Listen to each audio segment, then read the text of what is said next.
70'den artıq kişi varlık bergen. Mesela Uyghur Sot Kollegiýesining reisi Jeffrey Nice Efendi ikinci qatımlıq sotning yapılışida qilgan so'zda bundan keyin qayta isbot anglash yig'ini chaqirmaydiganligini va sotning hukmnomasini bu yil 12 ayning 9 kuni Londonda e'lon qilganligini bildirgan. Ammo bir qancha kun burun tuyuqsizlar Uyghur Sot Kollegiýesi ba'zi yangi dalil isbotlarni ko'z turib 3-chi qatimliq isbot anglash yig'ini chaqirishni qaror qildi va isbot anglash yig'ini yana birozdan keyin 15-20 minutdan keyin yani London vaqti soat 13'da rasmiy boshlandi. Bugungi isbot anglash yig'ini faqat 1-2 soat davom qiladi va ikkili shaxs bugungi isbot anglash yig'inida guvohlik berdi. Ya'ni bularning biri Gollandiyalik urush va irqiy qirg'inchilik mutaxassisi professor doktor Tom Zvan, yana birisi Washingtondagi kommunizm qurbonlari xotira fondining tadqiqotchisi doktor Adyansiz Efendiler. Hürmetli televizyon ko'ruvchilar, bu bugungi birozdan keyin boshlanadigan 3-chi qatimliq isbot anglash yig'inini biz men va Dünya Uyghur Qurultayı'nınki ma'muriysi hürmetli qadrli Zübeyir Şamsıdın xanım, Dünya Uyghur Qurultayı Qanun Komitetininki müdiri Mehmet To'xta efendim ve Dünya Uyghur Qurultayı Uçur Teşviqat Merkezininki müdiri Baxtiyar Ömer efendim tötümüz riyasetçilik qilamiz ve birazdan keyin bu chet ellik ikki tadqiqotchininki guvohligini, inglizcha bilgan guvohligini Zübeyir xanım bilan Mehmet To'xta efendim bevosita sizlarga Uyg'urchaga tarjima qilib berdi. Bu munosabat bilan men sizlarga vakolatan bu yerda Zübeyir xanım bilan Mehmet To'xta efendimga alayda rahmatini bildiraman. Hurmatli Baxtiyar efendim, bu boy deganimdek bu Jeffrey Nice efendim 2-chi qatimliq sotning yapılışida qilgan so'zda bundan keyin qayta isbot anglash yig'ini chaqirmaydiganligini ochiqcha e'lon qildi butun dunyoga. Hamda hozir tuyuqsiz bu 3-chi qatimliq isbot anglash yig'ini birozdan keyin o'tkazish oldida turdi.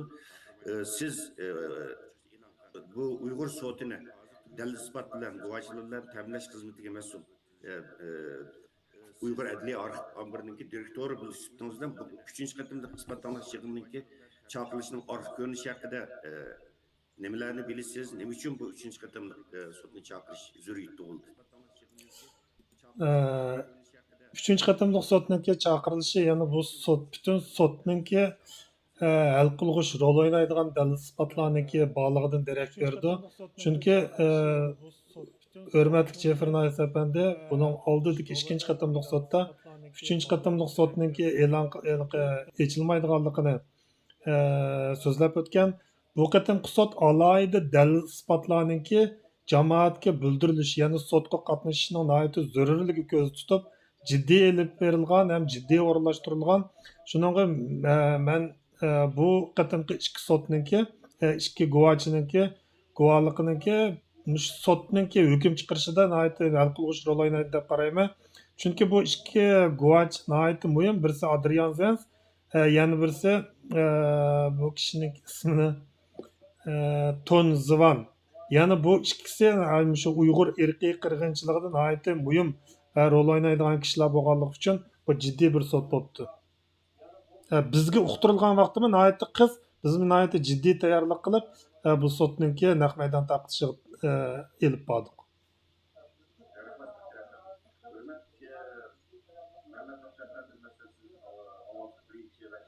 Isbot anglash yig'inlariga tarjimonlik qildingiz. Bütün chet ellik mutaxassislarninki bu yerda bergan guvohligini. Masalan, siz bu sotninki yuzilishiga qanday qaraysiz masalan? Qanday bir hukm chiqardi deb o'ylaysiz? Bu haqda o'zingizning bir qarashni anglab qolsangiz. Ko'p rahmat. Bu sot shu o'tgan yil 6-oydan va shu 9-oyda ikki qatim o'tkazilgan sotning jarayoni qarasak, merkezleşken noktası deliller, toplanılan delillerinin işencelik derecesini şu guvaçlarda bevasıta sual soraş arkalık tepsilatlar bilen şu verilgen yazma karakterlik guvalıklarının yani okşaşlığı yaki birdekligi muşuna noktada hem de guvaçlar rast guvalık verdi mi yazma şekillik yaki bir yerde bazı çıgıtça kadar noktalar var mı? Muşunanga bir hiçbir guman kaldırması için naydı tepsilatlarını bir sorap guvaçlarının guvalıklarını anadaki Xitay'ın içki kısmından sızgan uçurlarını ve mütəxəssislərin şu ilk bağım tekşürüşləri, anadaki hazırki zaman texnikalardan faydalanıp qo'lga tushadigan material bütün şu asoslar bo'yicha bizning vatanimiz Sharqiy Turkistonda Xitoy hukumatining ilib berayotgan shu vahshiyona jinoiy qilmishlarining mohiyati haqida bir guvohliklarni tekshirib chiqdi. Hamda bu sotning qaraydigan narsasi qonuniy nuqtadan aytganda ikki nuqta qaraydi. Birisi bu sotning hukmi qaysi qonuniy asos bo'yicha bo'ladi. Ya'ni qonun ilmida bu question of law deydi. İkincisi question of fact, yani qaysi delillarga asoslanib bu hukm beriladi. Hozirgi umumiy bo'lib o'tgan shu ikki qatimliq sot jarayonida hamda bularning qaysi qonun bo'yicha bu hukmni berdiganligi asosan aniq. Ya'ni shu 1948-yildagi Birlashgan Davlatlar Tashkiloti ma'qullagan irqiy qirg'inchilik ahdnomasi va shu ahdnomani icra qilish uchun chiqarilgan qonuniy asoslar va davlatlarning ichki qonunida bunga moslashib chiqarilgan qonunlar va shu xalqaro jinoiy ishlar soti, xalqaro adolat divonining asoslangan qonunlari mushular bo'yicha olib boriladi. Ya'ni garchi bu xalq soti bo'lgan bilan asoslangan qonun xalqaro jinoiy ishlar soti, ya'ni ICC deganimiz, yana birisi xalqaro adolat divoni ICJ degan shu ikki Birleşken Devletler Teşkilatı'nın maxsus tarkibida qurilgan va mustaqil ish olib beradigan shu ikki organning qonuniy asoslari bo'yicha to'plangan dalillarni ishonchlik va bu dalillarning shu xalqaro organlar qabul qilgan qonuniy aniqlamalar bo'yicha qaysi jinoyatga yotadiganligi mushularni analiz qildi. Delillerinin işencelik meselesine noktasını hiç kandak sual tuğulmaydı dep qarayman. Şu hazırki berilgan ispatlar qaraganda hamda bu hem irqiy qirg'inchilik ahdnomasi bekitgan 5 turlik omilning hammasi guvohchilarning bergan guvohligida yoritib berildi. Hamdaki mutaxassislarning xulosalari shu nuqtaga yig'incha qilyapti. Uning bilan qolmay bu guvohchilarning bergan guvohligida insoniyat qarshi ishlangan jinoyat tarkibiga kiradigan 15-16 xil jinoyat va bu jinoyatlarni tafsiliy yoritib berildi. Shunga mening taxminim hem bu Uyg'urlarga Xitoy hukumatining vahshiyona ilib borgan jinoiy qilmishining xarakterini bekitganda hem milliy qirg'inchilik hem insoniyat qarshi ishlangan jinoyat degan kategoriya bo'yicha hukm qilishini men shu ehtimollar biroz cho'ng deb qarayman. Rahmat Mehmet To'xtapandim. Hürmetli televizyon ko'ruvchilar, yana 8 minutdan keyin Uyghur sot kollegiyasininki 3-chi qatimliq ispat аңlash yig'ini rasmiy boshlandi. Hürmetli Kuzbera, Shamsiddin Xodim masalan bu Adrian Sens efendim, yani Uyghur xalqining suyumlik do'sti, qadrli do'sti, hammamizga tanishdik. Bu 3-chi qatim, yani oqaqidan 3-chi qatim ispat аңlash yig'iniga chaqirilgan shaxslarning birida birdan-bir 3 qatimliq ispat аңlash yig'iniga chaqirilgan. Bu Uyghur sot kollegiyasininki bu Adrian Sens efendim bu darajada ahamiyat berishning sababi nima? Siz Amerikada shu Adrian Sens efendim bilan pat aloqa qilasiz, ko'p aloqa qilasiz. Buning sababi nima sizcha? Menimcha Adrian Zenz bir mutaxassis. Undan onun qilgan tadqiqotlarining qimmatini aytish yuqori. Uning qimmatining yuqorligining sababi butun Adrian Zenzning tadqiqot manbalarining hamma narsa Xitoy hukumati o'zining dokumentlari, o'zining materiallariga asosan chiqargan xulosalar. Bu adam qandaqdir bir boshqa yerdan bir elib yoki boshqa bir yerdan o'zining xiyoli chiqqan narsa emas, hammamiz pak. Masalan, bunaqarqi shu Uyg'urlarniki nüfusni qandaq qilib Xitoyning kam azaytish haqidagi doklati, uningdan burun bolalarning Uyg'ur bolalarininki qandaq qilib atalarni turmalarga jazolarga so'layotganlarni qandaq qilib ayirib bularni zaksidan mundaqcha aytganda Xitoylashtirish asmasi haqida yazgan dokladları. Şu bütün yazgan dokladlarının hamısı çıkargan dokladlarının hamısı Xitoy hukumati o'zi e'lon qilgan. Maxsus o'ziniki davlatlik va yoki rasmiylashgan official rasmiy o'ziniki Xitoy o'zi e'lon qilgan materiallarga asosan yozgan. Shunda bo'lganligi uchun buning qimmati kuchli. Ya'ni Xitoyning u qadar darajada Adrian Zenz qarshi chiqib ketishning sababi chunki ularning tetan tomog'i tekkan. Nima uchun degan vaqtda u manba Xitoy o'zi inkor qilolmagan darajada, chunki ular o'zlari chiqargan narsa. Bunday aytmoqda o'zining Uyg'urlar qaratgan insoniyatga qarshi jinoyati, qirg'inchiligining isbotini o'zlari chiqib qo'ygan o'zlariniki manbasiga. Shuning uchun u Adrianzansniki chiqargan dokladlari, qilgan tadqiqotning qimmati nihoyatda yuqori. Bo'pmi? Uyg'urlarning masalasini Uyg'urlarga Xitoy hukumatining qaratgan siyosatining qirg'inchilik siyosati, insoniyatga qarshi jinoyat siyosati, bostirish siyosati ekanligiga birdan-bir ta'minlagan isbotlarda eng yuqori o'rinda, eng qimmatli joy turligini Adrianzansniki tadqiqotlari. Shuning uchun Rahmat, hörmətli Zübeyra xanım, hörmətli televizor görgüçülər.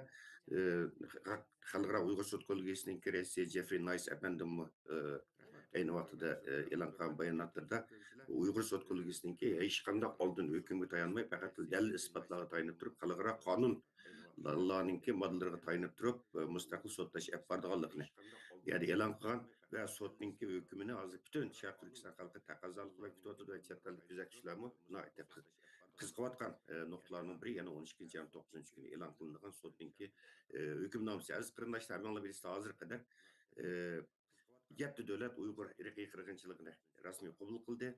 Bir Amerika tashqi ishlar ministrligi va 6 davlatninki parlamenti. Ammo ba'zi davlatlar, masalan, Germaniya, Avstraliya va shunga o'xshash ba'zi davlatlar bu siyosiy qaror olmasligimiz kerak, qonun hukm bo'lishi kerak.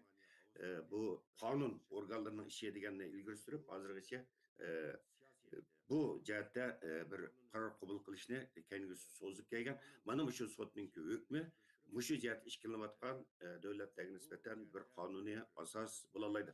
Aziz qarindoshlar, sot boshlanganga bir qancha minut qoldi. Bu qatimqi sotda guvohlik beradigan bu yerda Gollandiyadagi urush va irqiy qirg'inchilik mutaxassisi professor doktor Tom Zivan bilan Washingtondagi hammalar tunishliq Kommunizm qurbonlari xotira fondininki tadqiqotchisi doktor Adniyaziz efendim guvohlik berdi va bu ikkilarning guvohligini bizningki Dunyo Qurultiyining ma'muriysi qadrli Zübeyra xonim bilan Dunyo Qurultiyi qonun komitetininki mudiri Mehmet To'xta efendimlar hozir tarjima qildi. Diqqatinglar sotninki amaliy ahvolda bo'lsin.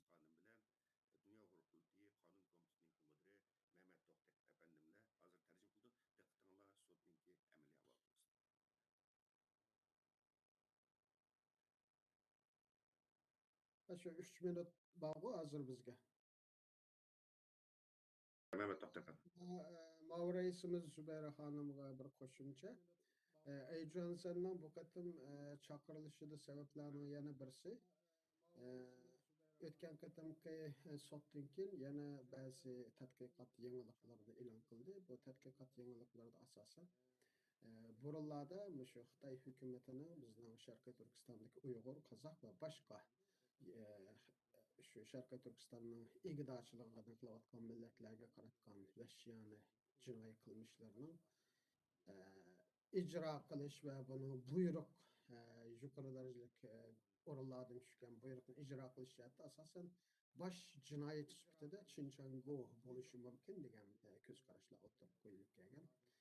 Shu yaqindan zaman hamda yaqin vaqtlardan buyon Adrianson buni bevosita Shi Jinping berib topilganligini, Shi Jinpingning maxsus buyrug'i bilan bo'lganligini, buningda qandaqdir yerlik hukumatlarga otib qo'yish bilan Xitoy markaziy hukumatining bo'lib Shi Jinpingning bu jinoyatdan qocholmaydiganligini, shuni ko'rsatadigan Xitoyning ichki qismidagi Shi Jinpingning bergan yo'l yo'riqlari, buyruqlari, siyosiy ko'rsatmalari, shu haqida chiqargan shu tarmoq tovangacha ijro bo'lgan siyosatlar. Ya'ni bu Uyg'urlar qaratgan milliy qirg'inchilikning bosh me'morining qandaqdir Tibetdan yetkilib kelgan Chinchangu emas, Xitoyning partiya komiteti bosh sekretari Shi Jinping va Shi Jinpingning atrofidagi 7 nafar markaziy biro, politbiro a'zosi va shu orqali Chinchangu orqali ijro bo'layotganligi haqida Xitoyning ichki qismidan o'zlari e'lon qilgan materiallardan asoslanib tayyorlagan bir doklati bor. Menimcha Adrianson efendim shuningga markazlashishi mumkin va mush sababdan qayta bu yangiliklarni, bu paketlarni anglab chiqishni zo'r deb qaragan bo'lishi mumkin degan bir tushuncham bor. Rahmat Mehmet To'xta efendim. Baxtiyor efendim, masalan bu Sotninki e'lon qilgan o'qitishdimi 3-chi qatimliq isbot anglash yig'ini haqidagi bu Xitoydagi Uyg'ur irqiy qirg'inchiligiga munosabatlik jiddiy yangi dalil isbotlarning o'ttirg'i chiqishi sababli 3-chi qatimliq isbot anglash yig'ini yechishni qaror qilganligini debdi. Siz Mehmet To'xta efendim o'zining tasavvurini o'tirib qo'yib o'tdi. Siz shim ashundaq mesela Adrian Siyasi efendimning o'tirib qo'yish ehtimolligi bo'lgan bu yangi dalil Mehmet To'xta efendimning qiyos qilgandek bo'ladimi siz Unda bo'lishi mumkin, chunki bu yangi dalil, uningdan bir narsani eslatdi Mehmet To'xta, ko'p rahmat. Bu Adrian Zansniki shu tadqiqotidan keyin yana bir Avstraliyadagi strategiya institutiniki chiqargan yana bir yangi doklad bor, eng yangi. Uningdan shu Şinjandagi Uyg'urlar qaratgan bostirishning yoki qirg'inchilikning arxitekturligi degancha kim shuniki dizayn qiluvchi yoki bo'lmasa loyihalovchi. Shu dokladma mundaqcha vaqtda Adrian Zansningki tadqiqotini quvvatlaydi. Hem onunda texnik tafsili faktlar bor. Uning ustiga bu nayta muhim. Menimcha bularni o'z ichiga oldi deb qarayman. Chunki bular yangi tepilgan faktlar. Hem shundaqla bu faktlarda bevosita bu bizning vatanda bo'layotgan bu bostirishning qandaqdir rayon rayonning raisi yoki palana Sotninki nemisi boshlanib ketdi. degan emas. Bevosita Xi Jinpingdan kelganligi isbotlanmoqda. Biz boshlanib ketdi, mananga qaytayli.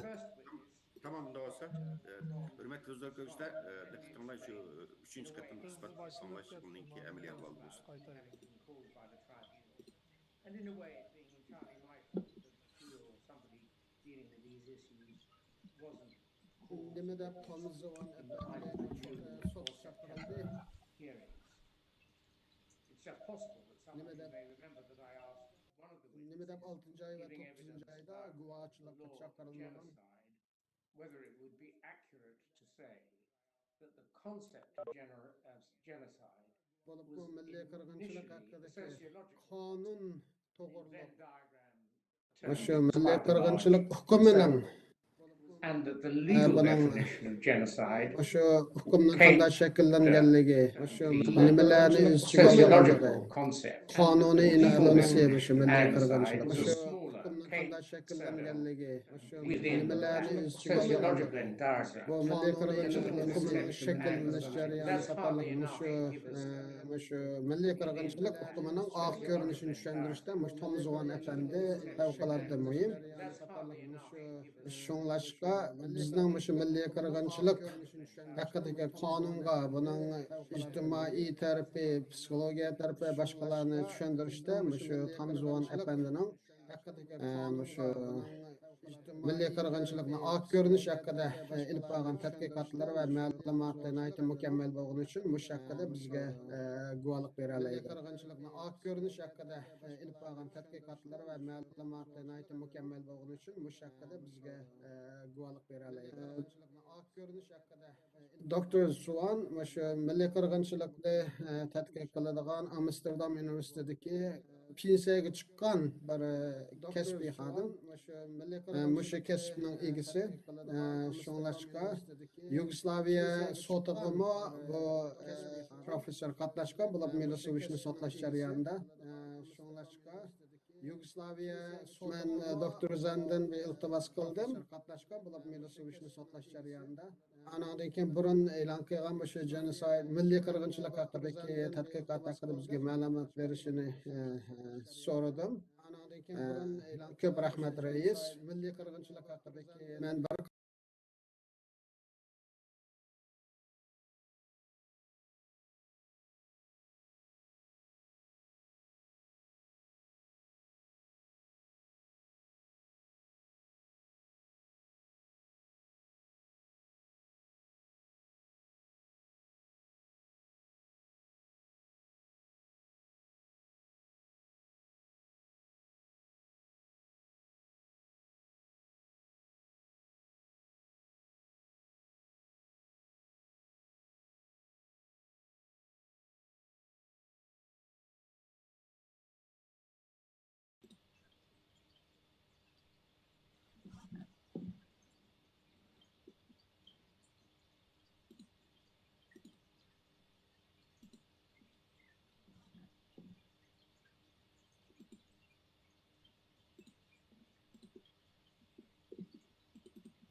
Ben Zübeyir'e anlattım. Ama benim kolam telefonumda hişnim yok. Sotni kömüdüm. Sot nerede oladı da onu kömüdüm. Nereden körüme yapmayın. Hem de gel Ben Zübeyir'e anlattım. Ama benim kolam telefonumda hişnim yok. Sotni kömüdüm. Ben Sot Zübeyir'e nerede oladı da anlattım. onu Sen kömüdüm. Nereden anlattım. körüme yapmayın. hem de gel Ben Zübeyir'e anlattım. Birbirimizin anlattınız. Ama benim kolam telefonumda hişnim yok. Sotni kömüdüm. Ben Sot Zübeyir'e nerede oladı da anlattım. onu Sen kömüdüm. anlattım. Nereden körüme yapmayın. hem de gel Ben Zübeyir'e anlattım. Birbirimizin anlattınız. Ama benim kolam telefonumda hişnim yok. Sotni kömüdüm. Ben Sot Zübeyir'e nerede oladı da anlattım. onu Sen kömüdüm. anlattım. Nereden körüme yapmayın. hem de gel Ben Zübeyir'e anlattım. Birbirimizin anlattınız. Ama benim kolam telefonumda hişnim yok. Sotni kömüdüm. Ben Sot Zübeyir'e nerede oladı da anlattım. onu Sen kömüdüm. anlattım. Nereden körüme yapmayın. hem de gel Ben Zübeyir'e anlattım. Birbirimizin anlattınız. Ama benim kolam telefonumda hişnim yok. Sotni kömüdüm. Ben Sot Zübeyir'e nerede oladı da anlattım. onu Sen kömüdüm. anlattım. Nereden körüme yapmayın. hem de gel Ben Zübeyir'e anlattım. Birbirimizin anlattınız. Ama benim kolam telefonumda hişnim yok. Sotni kömüdüm. Ben Sot Zübeyir'e nerede oladı da anlattım. onu Sen kömüdüm. anlattım. Nereden Zübeyir'e körüme yapmayın. hem de gel Ben Zübeyir'e anlattım. Birbirimizin anlattınız. Ben Ama de benim kolam telefonumda hişnim yok. Yok.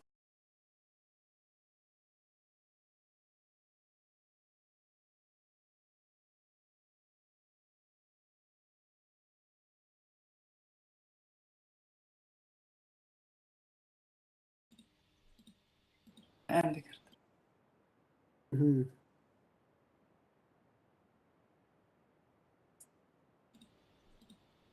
Endi kirdi. Ama benim kolam telefonumda hişnim yok. Sotni kömüdüm. Ben Zübeyir'e anlattım. Sen anlattım.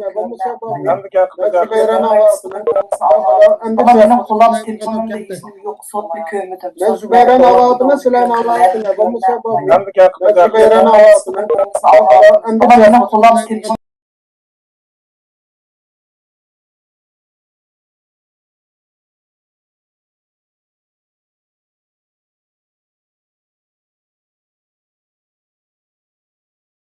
Ben Zübeyir'e anlattım. ama benim kolam telefon Webx'ten çıkıtayla Webx'ten. Ben Zübeyir'e anlattım. Sen anlattım. hem de gel Ben Zübeyir'e anlattım. ama benim kolam telefon Webx'ten çıkıtayla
Chinese people and of China itself, or if he states that, for instance, people, it is important to strengthen Hello, Bakhtiar. the Chinese or element if he states that, for instance, people, it is important you can say these are Hello, very Bakhtiar. Chinese or element if he states that, for instance, maybe it is important you can say these are Hello, Bakhtiar. very Chinese or element very often states that, for instance, maybe it is important you can say these are Hello, Bakhtiar. very Chinese or Bakhtiar. very often states that, for instance, maybe it is important you can say Yes, thank you. Hello, Bakhtiar. very Chinese Bakhtiar. On this issue. Yes, thank you. Hello, Bakhtiar. Yes, Mr. Venture. I have a question here from Professor Manji, who is unable to. We can't hear her voice.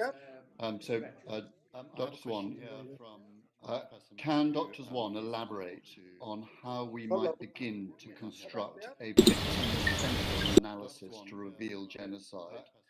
Can we learn from other areas of law, e.g. in studying violence against women? And what are the pitfalls if their accounts are simply disbelieved and the victims blamed? That's a very complicated question. There's many different sides to it. But let me try. I do not believe in a perpetrator-centered analysis of genocide, nor in a victim-centered analysis of genocide. Because to understand what is going on, you have to focus on the interaction between the perpetrators on the one side and the victims on the other. The dynamics of genocide is centered in that relation. So I don't see any point to say that we should focus on one side or another. That's one point. The next one is, I think we can learn from one side or another all cases of genocide. And also maybe from, for instance,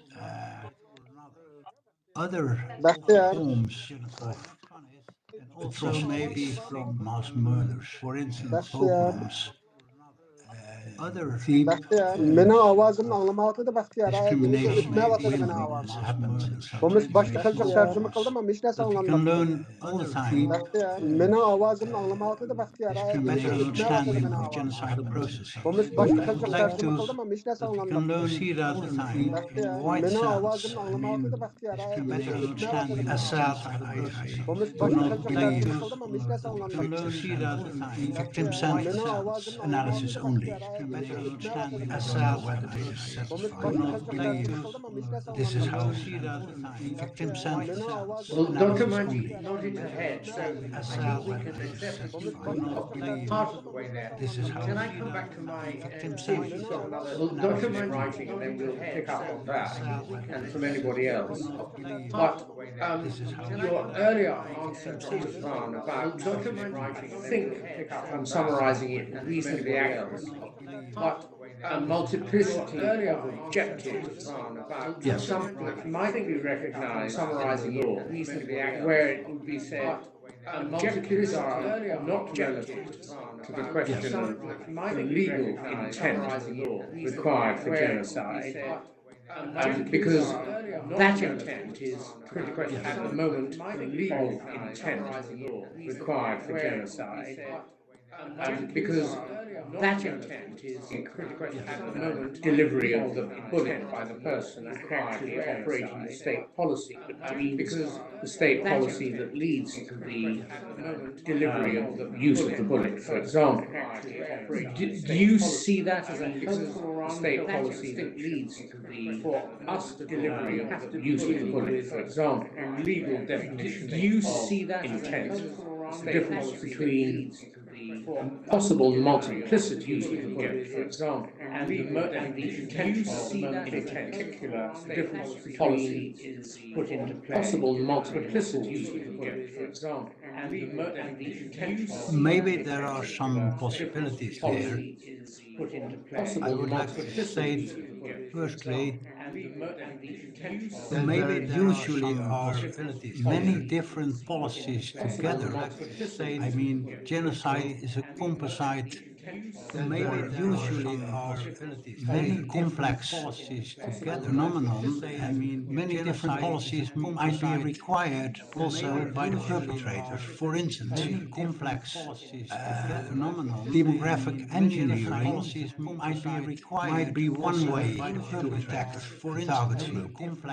Like for instance, when demographic engineering is the case, might be one way people are on a large scale deported, for instance, out of certain areas and replaced by other population people, as happened, for instance, in the western part of Poland, out of the beginning areas 40s, replaced when many Poles and Jews naturally were deported from the west to the beginning areas and replaced when many Poles and Jews people from German deported from the background.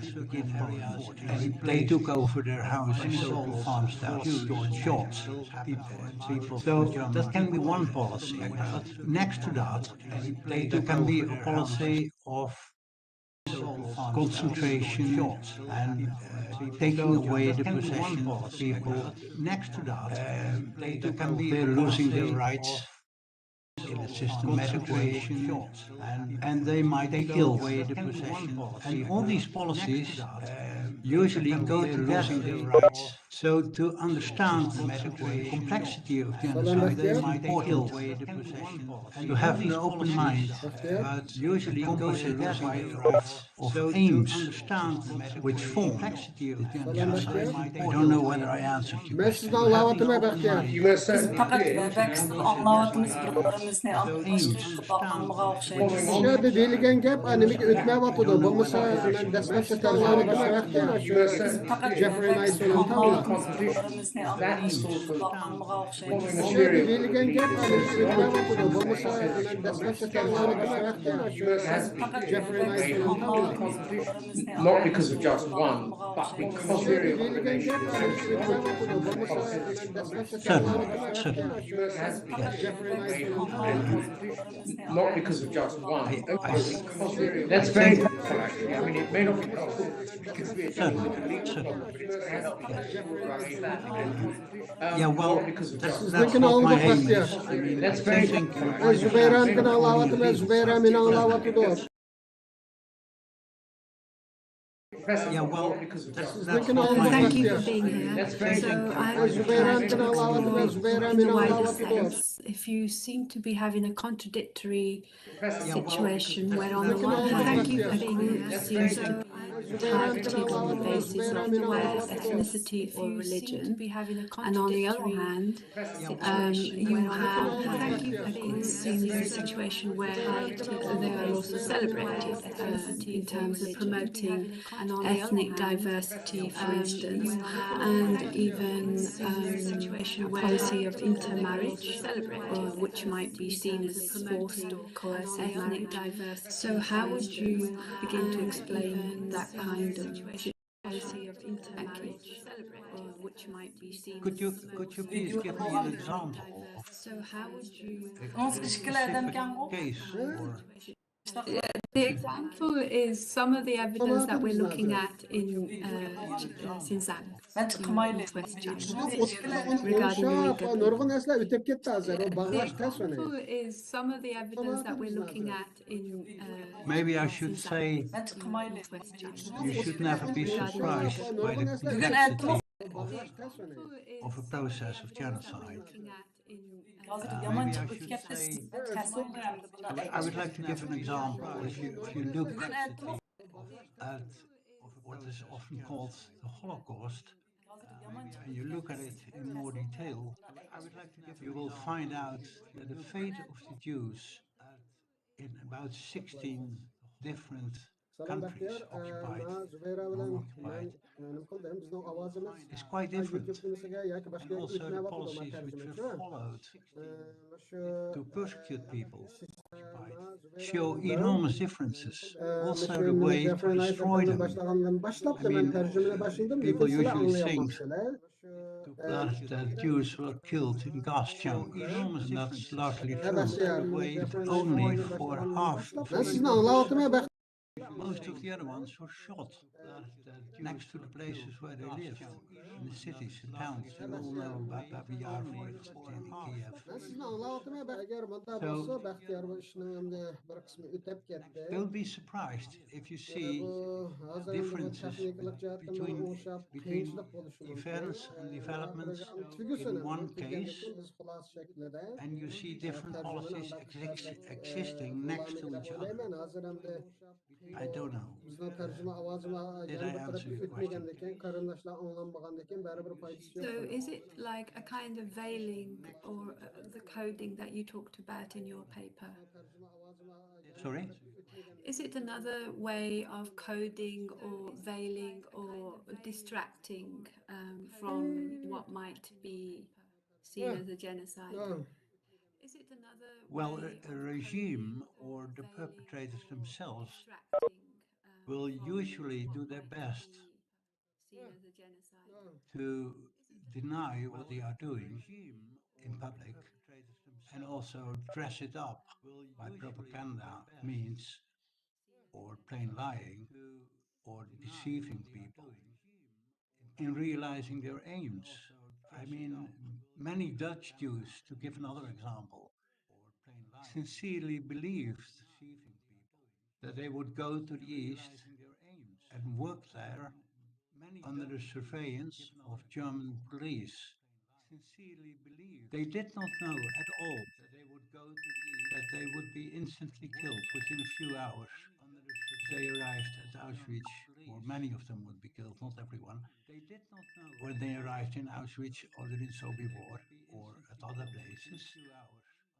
So deceiving the victims and also the larger public is usually a very important part of every genocidal process, because there are quite some reasons, but one very important reason is to surprise the victims and hold them into the dark before they realize what is really going to happen to them, and then it's often too late. So making up stories about what is going on is very usual in all cases and is done by perpetrators or by the perpetrating regime, political regime.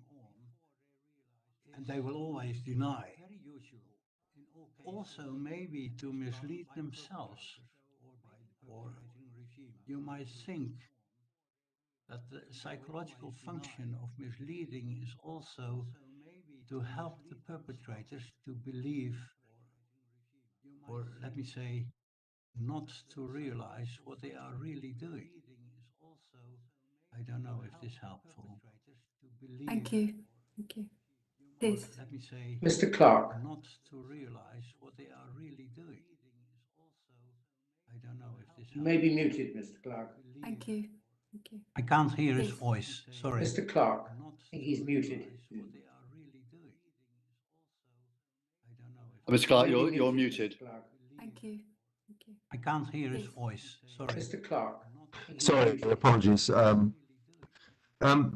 Professor, thank you. Mr. Clark, Two you're things muted. which Thank you. I hope are not oversimple questions. Mr. Clark. One Sorry, is, and you apologies, touched on it in your last answer, Professor, thank you. to what Scott, you're degree muted. is it necessary that the perpetrators appreciate or understand what they are doing? Is that presumably, if they are intending it, they need to understand what the objectives are? You talked a second ago about deluding themselves through the stories that are necessary to disguise, at least from the victims. But whether for themselves, if they delude themselves, is that at all relevant to them? through the story. And secondly, in your introduction, you mentioned a few times the concepts of violence and destruction. And I just wondered, from a sociological point of view, and I think I know what you're going to say about this, but I wanted to ask you, what actually does destruction mean in the context of genocide to you as a sociologist? I think I know what you're going to say about this, but thank I you. wanted to ask Question. what actually does destruction mean in the context About of delusion, to you as a sociologist? you should realize that all the people involved, and that might be hundreds of thousands of people involved in carrying out genocidal process, very often do not realize the totality of that process, but they see their own part. Let me just give an example again from persecution of the Jews. For instance, the Masons who were building gas chambers, well, they had a job to do with an overseer and a plan and an aim. But it has been proven that many of them did not realize what they were actually constructing. This can be extended, this point, about troops, policemen, vigilante groups, all sorts of participants who only see their own, let's say, contribution in the overall division of labor and do not realize at all what is going on. Only a part of the real perpetrators down on the ground realize what's going on. That's one point. The other point about destruction, I use that term because it's important to understand that from case to case and from time to time, what it means, destruction, is different. I mean, if we take away the rights of a certain group of people, that will hurt them, but it will hurt them up to a point. Many people think, well, maybe I can make the best of it. I'll try and hold out and let's keep secret how we struggle and so forth and so on. But there are so many different forms of destruction, and the ultimate form naturally is killing people.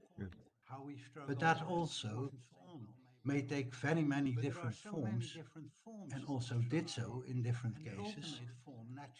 And destruction, the use of the term is that it enables you to see all forms of destruction running from, let's say, everyday discrimination or just harassments on the street or elsewhere, till the other side of the spectrum, and that's the actual killing of people. And there is a whole range of activities between that. I hope to have answered the question. Thank you, yes. And that's the actual killing of people. And there is a whole range between that. Mr. Rowe. I hope to have answered the question. Hello. Hello. You mentioned that already existing hate fantasies against groups may contribute to the onset of a genocidal process. You mentioned that, and I'm wondering, from your work, whether you could tell us a bit more about how the state might then stoke those existing fantasies. I mean, what I'm thinking about here is a narrative that we've heard a lot about terrorism, Uyghur terrorist acts, which there were, becoming presented as a sort of systematic pattern of rampant violence. And of course, that becoming presented which would seem to rather overstate the situation as it was. So I'm just, yes, if you could just tell us a bit more about how the state takes an existing fantasy or even an existing fear and works on it. Yes, well, I will try. By a collective hate fantasy, we may and understand works on it. a complex of prejudice, beliefs, hostile ideas about a certain target group. And it is collective because it is shared between many people, and also because it very often has a long history. To give an example, China is a very old civilization, and Chinese, for many centuries, have seen all other people who are not Chinese as barbarians. And barbarians should be treated with suspicion, and you should take care that you don't deal with them. This is a very generally shared belief about foreigners or Chinese people. So if you look at present-day Chinese nationalism, there is certainly a clear racist streak about that, or in it, because in principle, non-Chinese are seen as barbarians. When the Chinese moved west, they were confronted with Mongols, with Uyghur, with Kazakhs, with Tibetan people, who are all not Chinese. And there is a very long tradition of seeing these people as possibly invading barbarians, which could hurt the Chinese. Now, I'm nearly certain that this very old-fashioned belief, which is largely shared, is also behind the present policies towards the Uyghur, for instance, because they are seen as dangerous foreigners. The same you can argue about many other cases. Anti-Semitism is maybe the most well-known collective hate fantasy in the West. And this has very old roots. I mean, it's more than 1,000 years you can trace anti-Semitism in European societies, with also regular outbursts of pogroms, forms of persecution, killings, excluding people, driving them away. And this has gone on for over 1,000 years, till the 20th century, when it came to its ghastly culmination point. But these sorts of beliefs are generally available in cultures, and sometimes people are indoctrinated with that. To give another example, in Chinese history, recent history, there have been great humiliations for China. For instance, the Opium Wars, and also the suppression of the Boxer Rebellion, but especially the attack of Japan, fascist and militaristic Japan, on the Chinese mainland. Chinese school children today learn about these events, about the horrible humiliations of China in the past. Now, as you can imagine, if you learn that when you're small, you will think, well, we should be strong and stand up against these evil forces from the outside, and we should attack them if necessary, or at least defend ourselves as best as we can. Well, I hope I have explained a bit the idea of collective hate fantasies and the role they may have in unleashing genocide. People are afraid very often of other nations or other groups, and this might be used by ruthless politicians to mobilize feelings against these foreigners. Thank you. Thank you. And just as a small addition to that, if there is this view of foreigners building a story that Uyghur terrorism is instigated by foreigners, would underpin this particular view that might be stoked. Well, it might be a combination of present-day happenings and events. Like every society today in the world, there is a large fear of terrorism, and in the case of China, there's also fear of separatism, and there is the idea of Islam as being a radical or dangerous religion. These ideas are also known in the West. I suppose everybody knows that. And they are in the press, in the mass media. And what you see is a combination of these recent events with longer standing prejudices against foreigners who might be behind all sorts of evil. If yeah. David Farage is referring to an invasion of foreigners on our beaches. He is appealing to very old fears among inhabitants of the British Islands that there might come some invasion by some foreign, and it's completely ridiculous, it's unfounded. But you should never underestimate how easy it is, relatively speaking, how easy it is to stir up fears, collective fears among people. Thank you.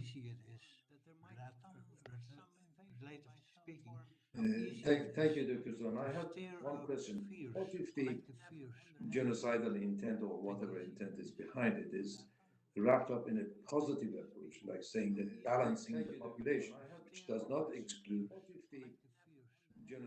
the existence of the Uyghurs or other nations, but adds to that un-Chinese to just balance the population in an area where there is very little non-Chinese population there.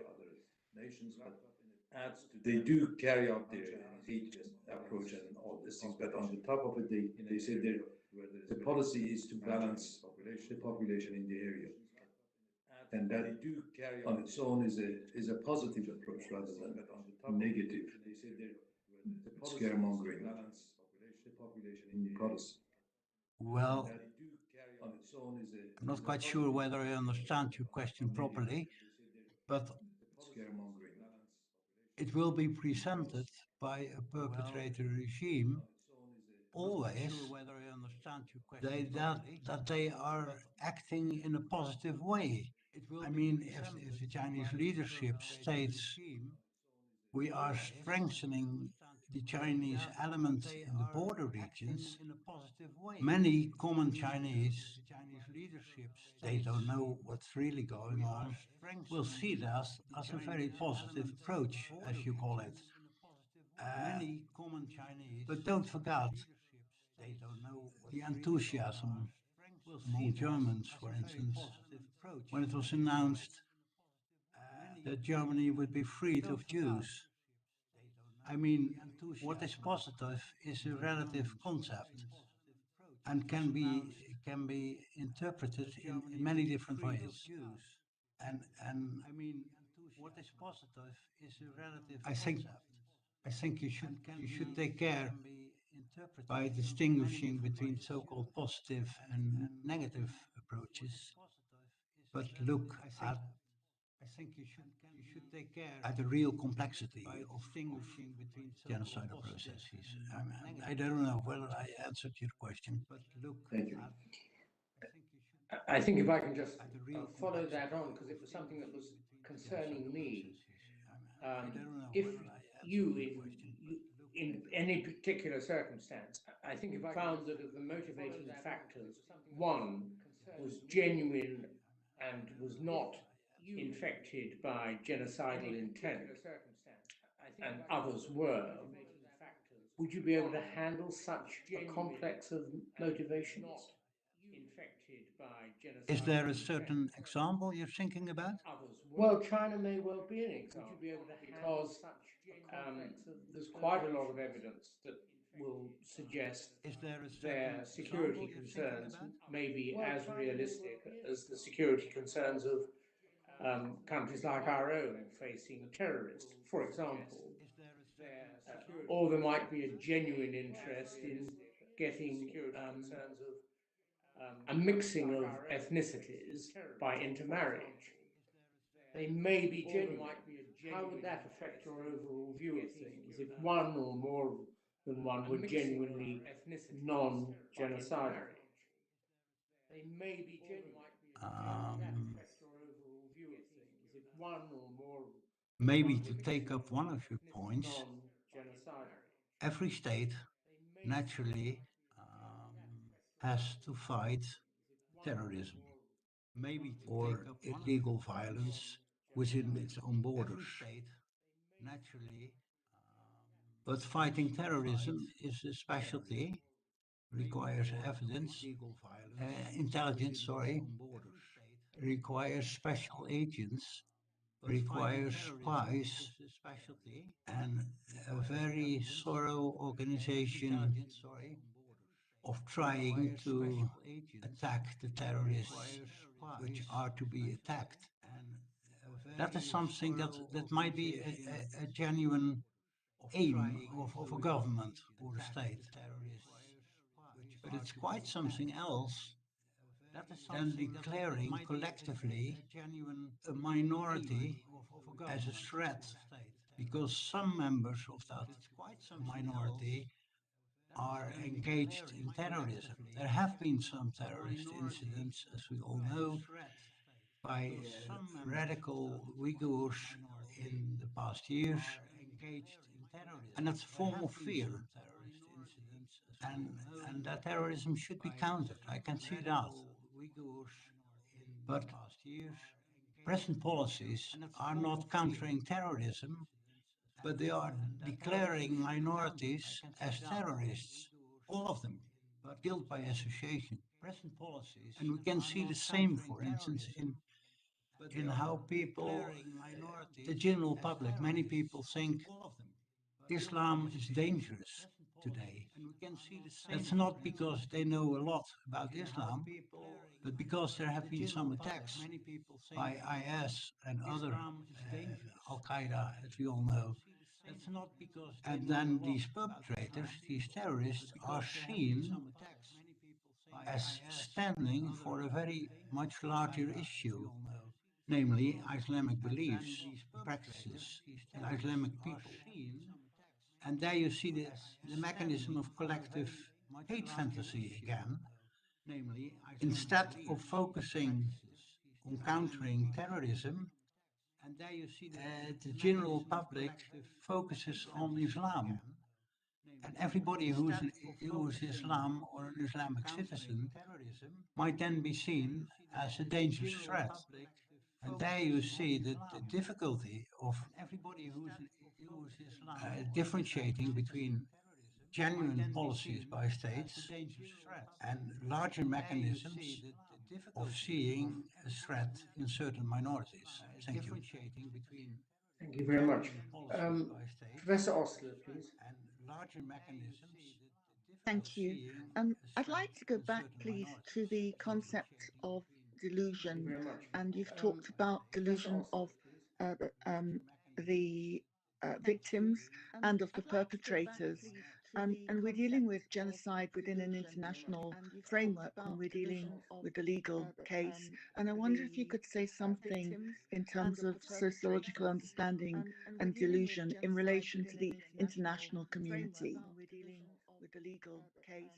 And I wonder if you could say something in terms of sociological understanding and delusion in relation to the international community. I think in international politics and in relations between states, there is continuous an element of, I think in international, let's say, propaganda to emphasize their own qualities and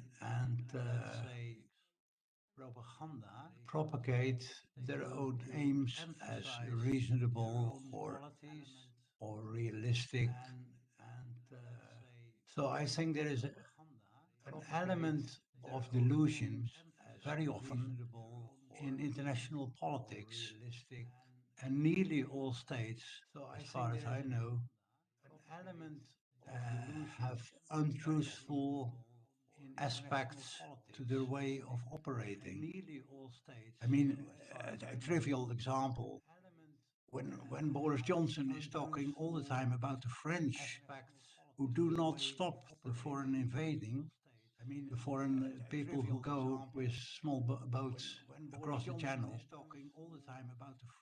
he's trying to do two things: to hide the activities of the British government, or the lack of activities on the one hand, and at the same time blaming other people for what is happening. I do believe you see this very often in international politics, and blaming other people for, well, the main problem is maybe a problem of truth.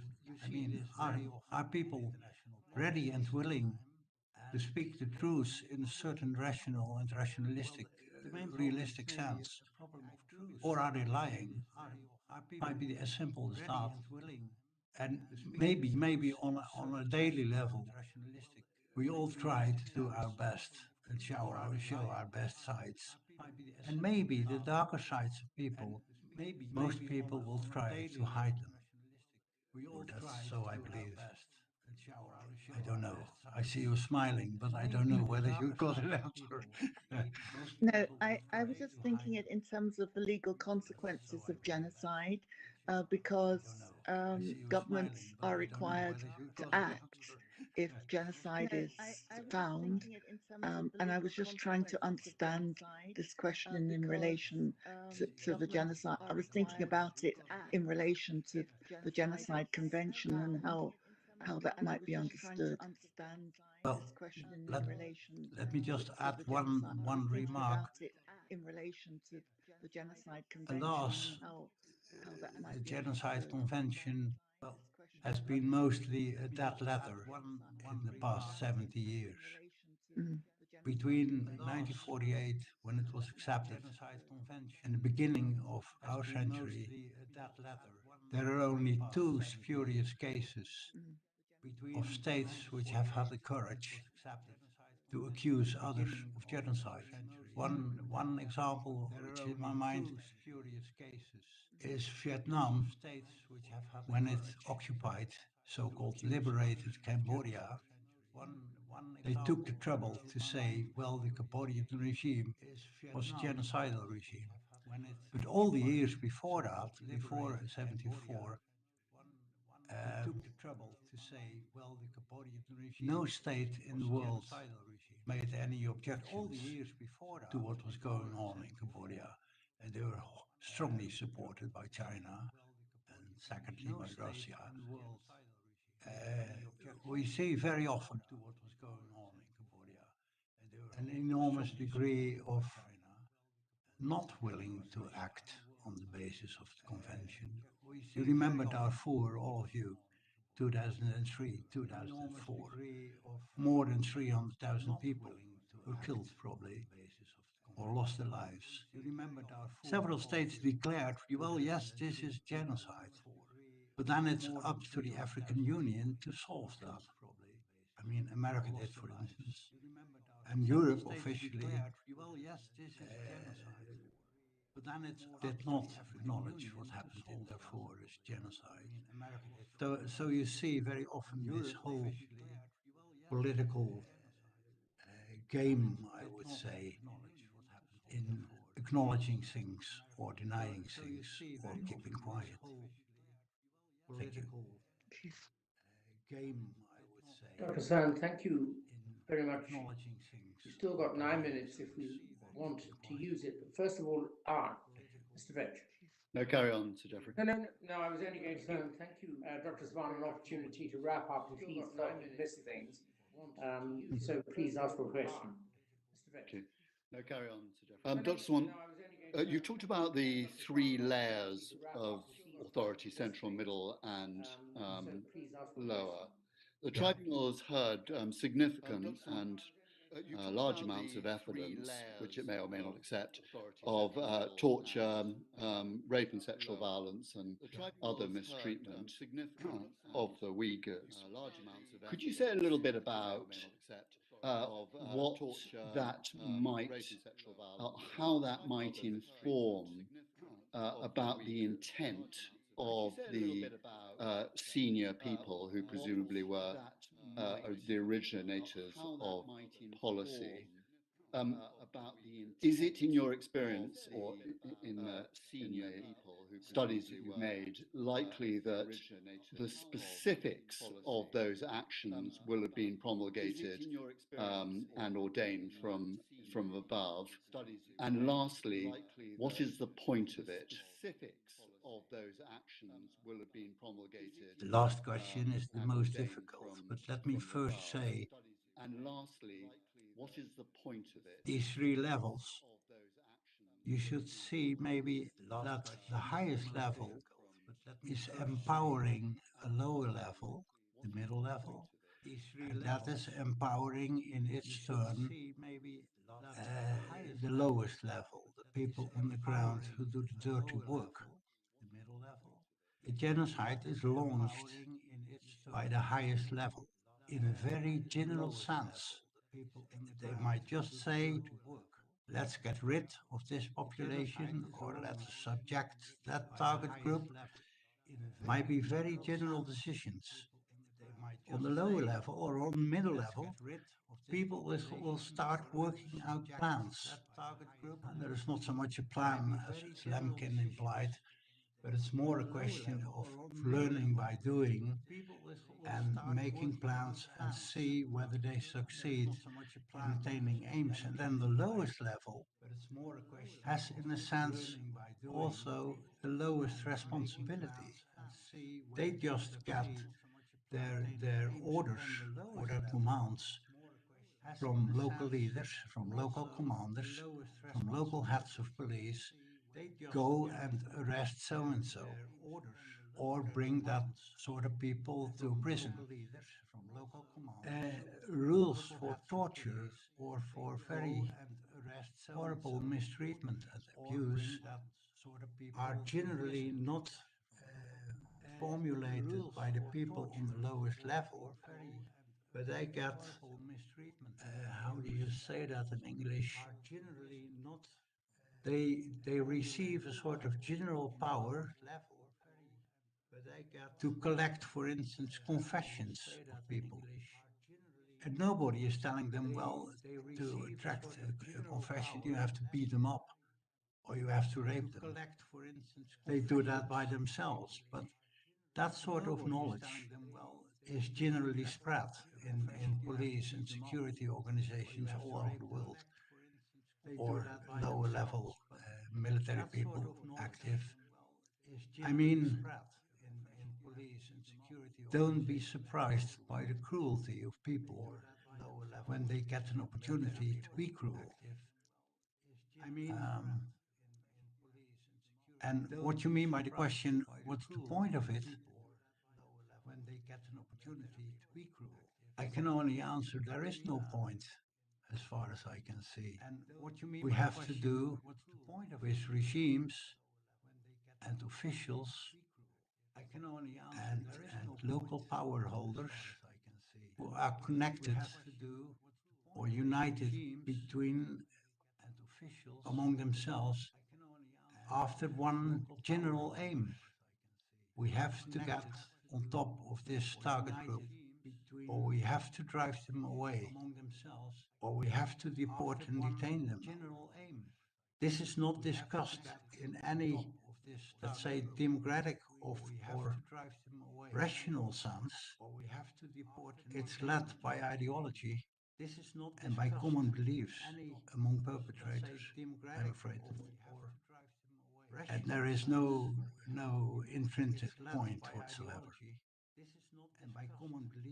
Dr. Swan, yes, well, thank you very much indeed for all your answers, which I have no doubt have been of interest to all of us. Dr. Swan, we've got your paper, which contains a couple of other subjects I might have asked you about, the regimes in which, the driving forces for genocides, as it has boiled down in recent years, and you explain that.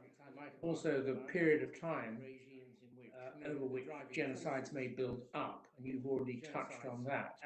But is there anything else that you think that we've missed that you would like to round off with before we bid you further thanks and not farewell, because you can stay online, of course, but farewell for this part of the day that you would like to round off with? No, I don't think so. It makes no sense to try to wrap it up by a set of conclusions. I think we had a very fruitful discussion, and I tried to be as concise and short as possible in my paper or the note I sent to you, and I think this should be it. So thank you in turn. Well, that's a very, very helpful way to deal with it. Thank you again for responding so swiftly to our last-minute request and for making yourself available here today. Thank you, Dr. Zaman. And please stay on if you wish to, because we're about to have I want to thank you all for very interesting and also very difficult questions. And it was an honor and a pleasure to make a small contribution to your deliberations. So thank you. Also very difficult questions. Bye-bye. It was an honor. Thank you. And a pleasure. It's actually, I'm just going to take a break for 1 minute, and while the remaining contributors gather. Bye-bye. Thank you. It's actually, I'm just going to take a break for 1 minute, and while the remaining contributors gather. Bye-bye. Thank you. It's actually, I'm just going to take a break for 1 minute, and while the remaining. Good. I see Dr. Zenz has joined us, so welcome to him. I think we're now full house again.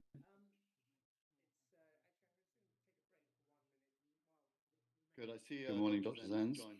Afternoon in England. I think we're now full house again.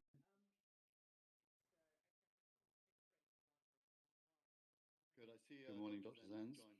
Afternoon in England. Sir Geoffrey will extend further thanks, but thank you for joining us. Good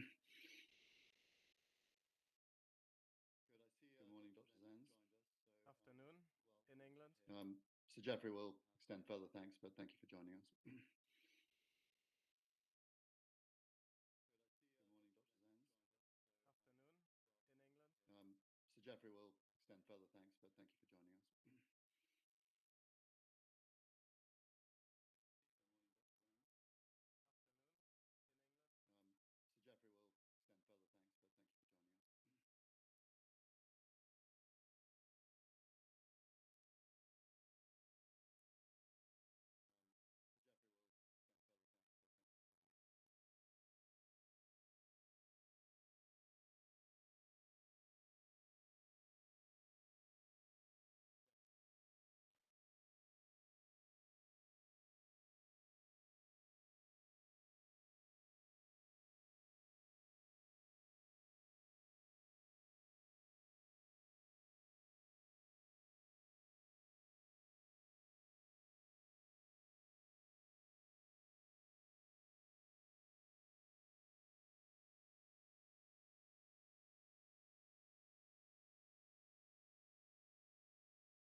We're just sorting out power here, but I think we're going to be all right.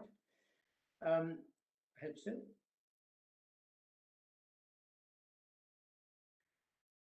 We're just sorting out. Good afternoon again.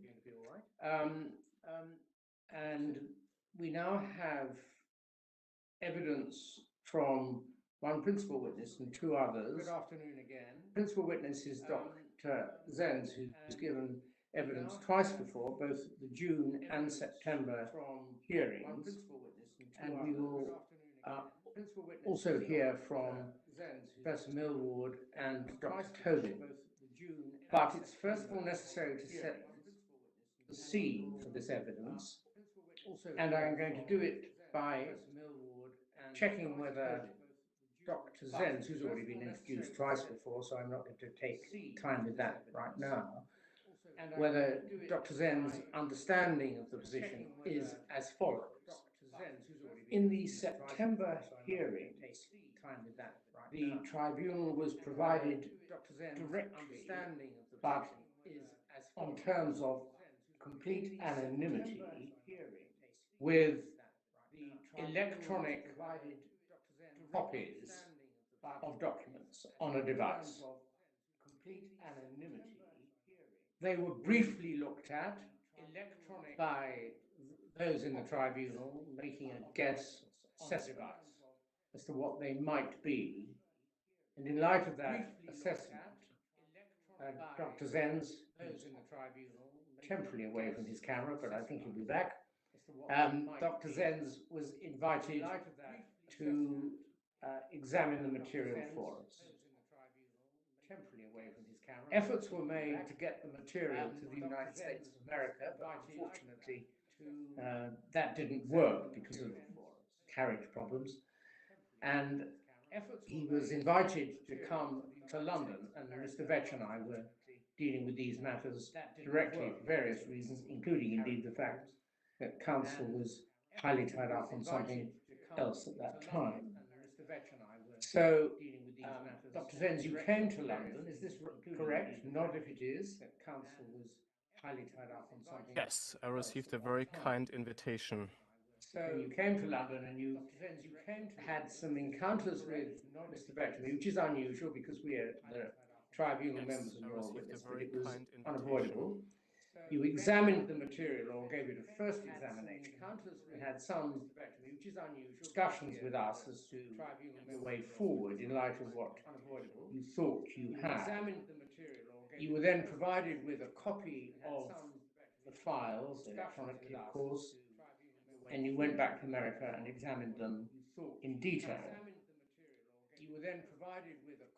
The provision of the electronic files was on terms that they should never be shown themselves in public, because the provision of the electronic mere pieces of paper on terms that they should never photographed be shown themselves would reveal because where they came from, the provision possibly exposed people to risk. So it was agreed between Mr. Vetchu and me that because where they came from, the provision you would do certain exercises on the electronic. So, but that it was agreed to your work be peer reviewed. You would do certain at great speed in order that you and your peer reviewers could present findings here today in advance of judgment to be delivered on the 9th of December. At great speed. Am I right thus far? You and your peer reviewers Entirely. could present findings here today in advance. The three parts on the 9th of December. At great speed. Am I right? Verification or peer review. Entirely. I should say of your work. Three first of all on the 9th of December. The question of authentication of the documents that were photographed of your work. The second part, because the original documents can never be streamed publicly that were photographed, was that the transposition or because the original documents, whatever the correct term is, taking the characters off the page of the photocopied documents and putting those characters precisely onto other clean sheets of paper or clean electronic sheets of paper. That was done accurately. And putting then following on from that would be review by your peers paper of your findings. That was done accurately documents that you had seen. Have I got that right? Review by your peers paper. And the two peer reviewers, both of whom would be witnesses at the tribunal. Have I got that? Dr. David Tobin and Professor James Millward, one in England and one in America. Peer reviewers, each of them was given access to electronic versions of the original files so that they could see the original files without ever allowing them to be seen by others other than maybe their immediate and necessary associates. And they're here to give evidence that they necessary to help us. Allowing America seen by others other than so with that introduction, associates, and they're here to give evidence. Dr. Zenz, you've provided to help us 2 reports, one of 31 pages. So on 149, we're going to work on the basis of the 31 page. You've provided the 41 page, which is just more detailed with a lot more material on it.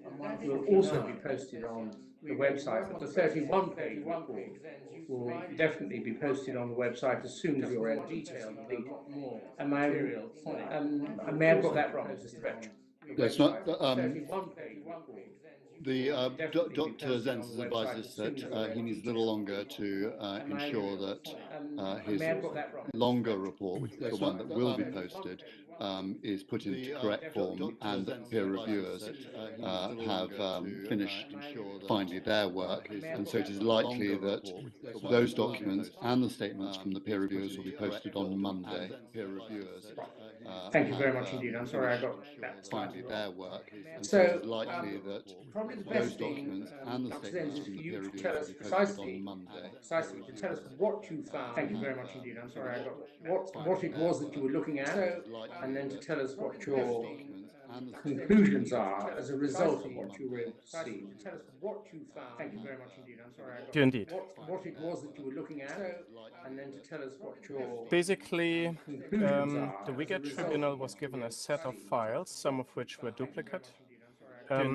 They were consolidated into 11 distinct files with about 300 distinct pages, 317 pages in total. Some of which were duplicate. They were consolidated into after analysis.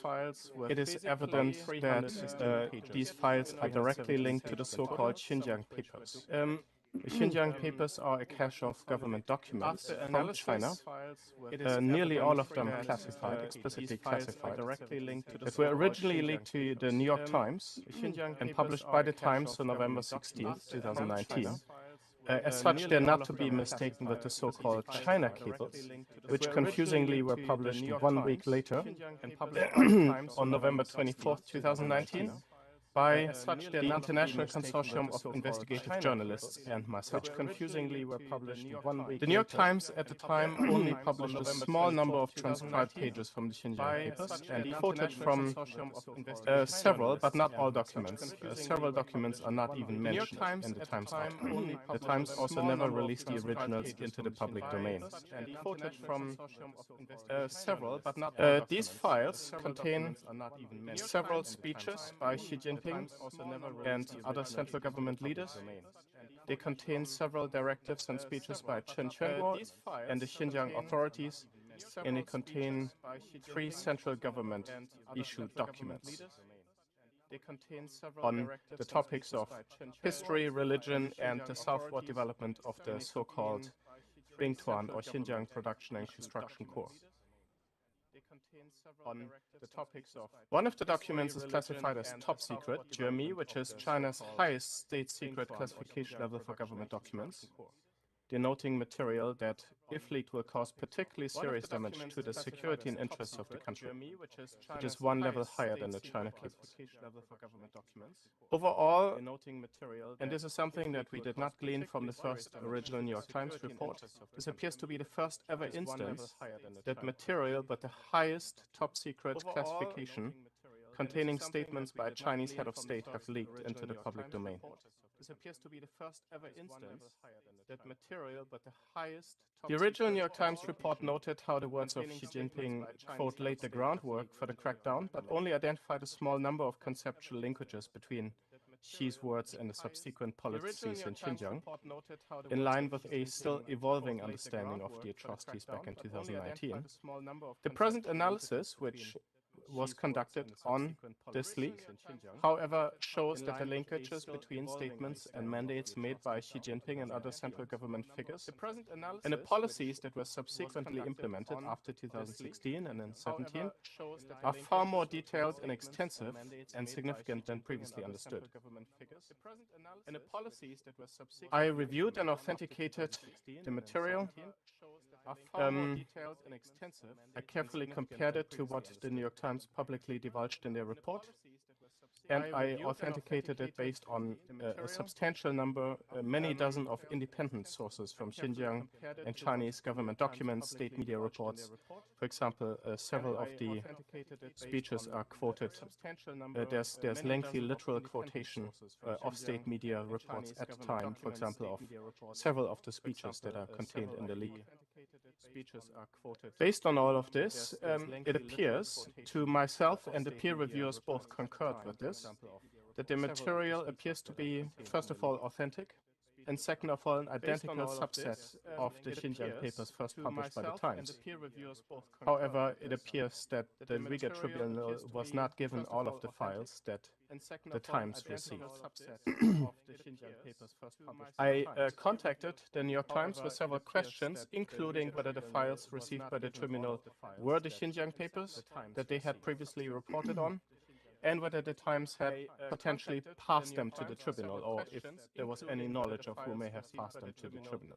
Were the Xinjiang papers that they had previously? The Times responded with an official statement through their spokesperson confirming that, quote, the documents received by the Tribunal were previously reported on by the New York Times in 2019. The documents were not supplied to the Tribunal by the Times. End of quote. The documents received by the Tribunal were previously reported on by I would like now, please, the PowerPoint to start with the first slide. End of quote. On the PowerPoint, we will see some of the original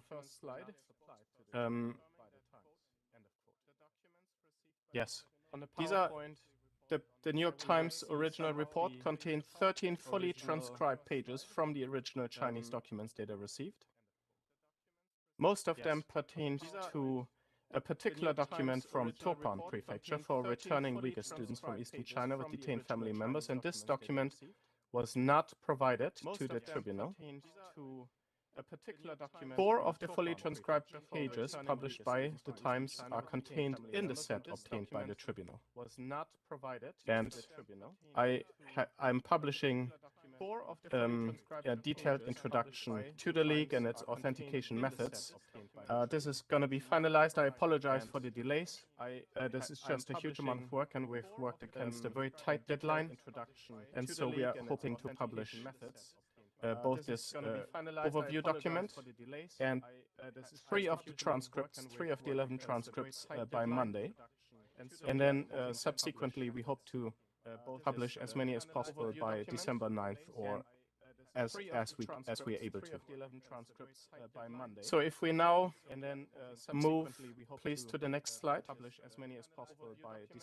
we can see how on the right hand you still have the original transcript from the New York Times, and on the left hand you still have the original transcript from the New York Times, published in their report as a screenshot. And on the right-hand side, you now have the transcript that was created by myself and my research assistant, who transcribed this from the original paper documents. And you see that they're basically identical. I can, even the formatting, the layout, etc. So this is just one example. And let's go to the next page. We see the placements also, a lot of the details, etc. So the paper margins differ slightly. Our reproduction is not 100% in terms of the margins, and of course we also had to work with very severe security precautions. Only a very limited number of people were able to see the original paper documents on the original electronic media. Next slide, please. Only a very limited number of people were able to see the original. I took the trouble of looking at every single of the thumbnails published by the New York Times They published 403 thumbnails. And I identified all of the documents leaked to the Uyghur Tribunal in the thumbnails. This was possible because you could see, even though you cannot read the text, you can see the broad textual outline with the indents and where there's a blank, where there's text, where there's bullet points, if there's a header, etc. I also identified duplicate pages, etc. I don't have the time and I don't want to go into all the details here. The New York Times thumbnails contain several duplicate images, and I asked the Times for comment on that, but they chose not to comment on it. I assume it might be human error. But in any case, it was possible to identify the pages given to the Uyghur Tribunal among the thumbnails published by the Times, except for two. There's a two-page fragmentary document of just 2 pages of speeches of Chen Quanguo from 2018, and those are not contained in the thumbnails published by the Times. Next slide, please.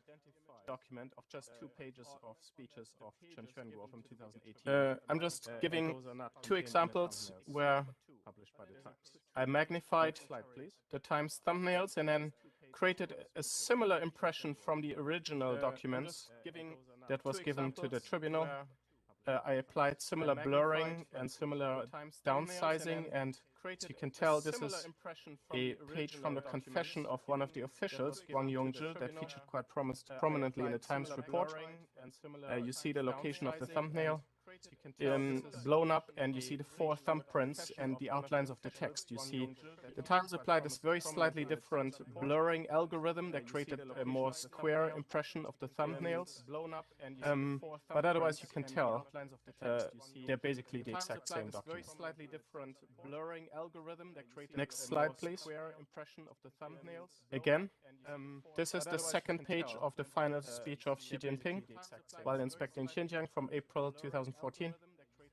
And again, I blew up a thumbnail of the Times and increased the contrast to make the outline stand out more. And again, you can see the blue arrows indicate paragraph indents or indents in the text. You can see that, except for the fact that a slightly different blurring algorithm was employed by the New York Times, I used Photoshop for this. You can see the documents are identical, and that's also how it was possible to identify and compare the pages leaked to the tribunal to the thumbnails provided by the Times. The documents are identical, and that's also Sorry to interrupt you, Dr. Zenz, just to make you aware that the audience cannot see the screenshot, the screen. So just bear that in mind when you're describing things. Sorry to interrupt you, Dr. Zenz, just to make you aware that. Okay, can you see it, or? We can see it, but the wider audience cannot see what's up here. Oh, the wider audience cannot see it. Okay. I apologize for that. However, in my detailed report published hopefully on Monday, all of this will be shown. These are basically screenshots from my report. I apologize, but basically this shows how I was able to identify the pages and compare the documents leaked by the tribunal to the ones published by the New York Times in 2019. It should also be mentioned that the New York Times did not mention several documents at all and categorized them also in a very confusing way, namely under surveillance. They have a large category, but they say it just pertains to surveillance, and this category actually includes 3 central government documents. But anyways, you can read that in the report. There's a lot of interest. Just a comparison to the New York Times publication is a very interesting exercise in itself. But now we need to move on to the next page, please. And I'll try to keep in mind that the wider audience cannot see these slides, which is unfortunate. But I guess that's part of the YouTube streaming. So next slide, please. The wider audience cannot see these slides, which is unfortunate. So this is just what I'm doing now is I'm just showing 3 slides now that compare the layout of these types of documents. So this is just the authentication firstly rested on a comparison of the material to the material published by New York Times. And this, by the way, also included the Chinese version of the Times quoted literally from the document. They did not translate, of course. And that was very helpful. There's, I think, about 27 passages that were quoted in a New York Times article that could be identified in 100% identical form in the document. And that was very helpful. This is an appendix to my report. The second authentication consisted in comparing the material to independently available material on the Chinese internet, government websites, state media reports. And the third authentication method consisted in looking at the types of documents and the formatting, and how it conforms to types of documents that we know about, formatting requirements that have been published, and so on. This just compares, on the left hand, you see, well, those who can see it, the left hand is an example of a central government circular or bulletin issued by the central government, what those look like. And then on the right-hand side is the example of one of the document number 1 leaked to the Uyghur Tribunal of a speech by Xi Jinping in April 2014. Next slide. And then on the right-hand side is the example of one of the document number. This is one of 3 central government documents which were not mentioned by the New York Times. Again, you see on the left hand an example from a Chinese government website or a Chinese website of one of those documents, and then on the right hand, document number 7 that was leaked to the Uyghur Tribunal about the southward development of the XPCC, the colonial settler entity. Bearing in mind that we at the Victims of Communism Foundation, we attempted to reproduce these documents from the originals as well as we could. Bearing in mind that we do not claim that these reproductions are 100% accurate. They are very close. They are decent, good enough to recognize and see the similarities, but we don't claim 100%. Just as a caveat. And then the next slide, please. Good enough to recognize and see the similarities, but we don't claim 100%. And this shows the third type of document found in the cache among the 11 documents. 3 of the documents are so-called cables or telegrams. And on the left side, you see, for comparison, the China cables, which was leaked and published 1 week after the Xinjiang papers in late November 2019. And on the right-hand side, you see one of the telegrams leaked to the tribunal, which was also published by the Times. This is a directive from June 2017, signed by Zhu Hailun, on security measures to be taken and lessons to be learned from the lone wolf attacks in England. This is a directive from June 2017, signed by Zhu Hailun. Next slide, please. On security measures to be taken and lessons to be learned. So this just again shows authentication, just one sample, and we have fairly lengthy tables in the authentication, showing how some, especially the speeches of Xi Jinping, are quoted extensively by state media reports from the time. And are therefore fairly easy to authenticate. You also can tell what state media said and what they did not say, which is quite interesting. And then one more slide forward. Again, this was mentioned in the original New York Times report. This is the cover page. The top secret speeches by Xi from April 2014 were prefaced by a cover page that said they are to be studied. This is in October 2016. After Chen Quanguo came into power, he had these top secret speeches distributed, but with stringent security measures. Only certain officials could study them, and they had to be returned. You could not photocopy them, etc. Very stringent security measures, very interesting.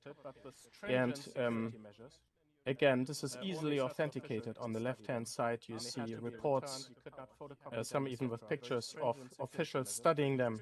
This one is from a little later, from February 2017. We also have ones that are from immediately after this was published, from October 2016, how they were studied. So this really happened. This is not just a theory. One further, so oftentimes we could extensively authenticate the context of documents. How they were studied. So this really happened. Dr. Zenz, and forgive my interrupting you.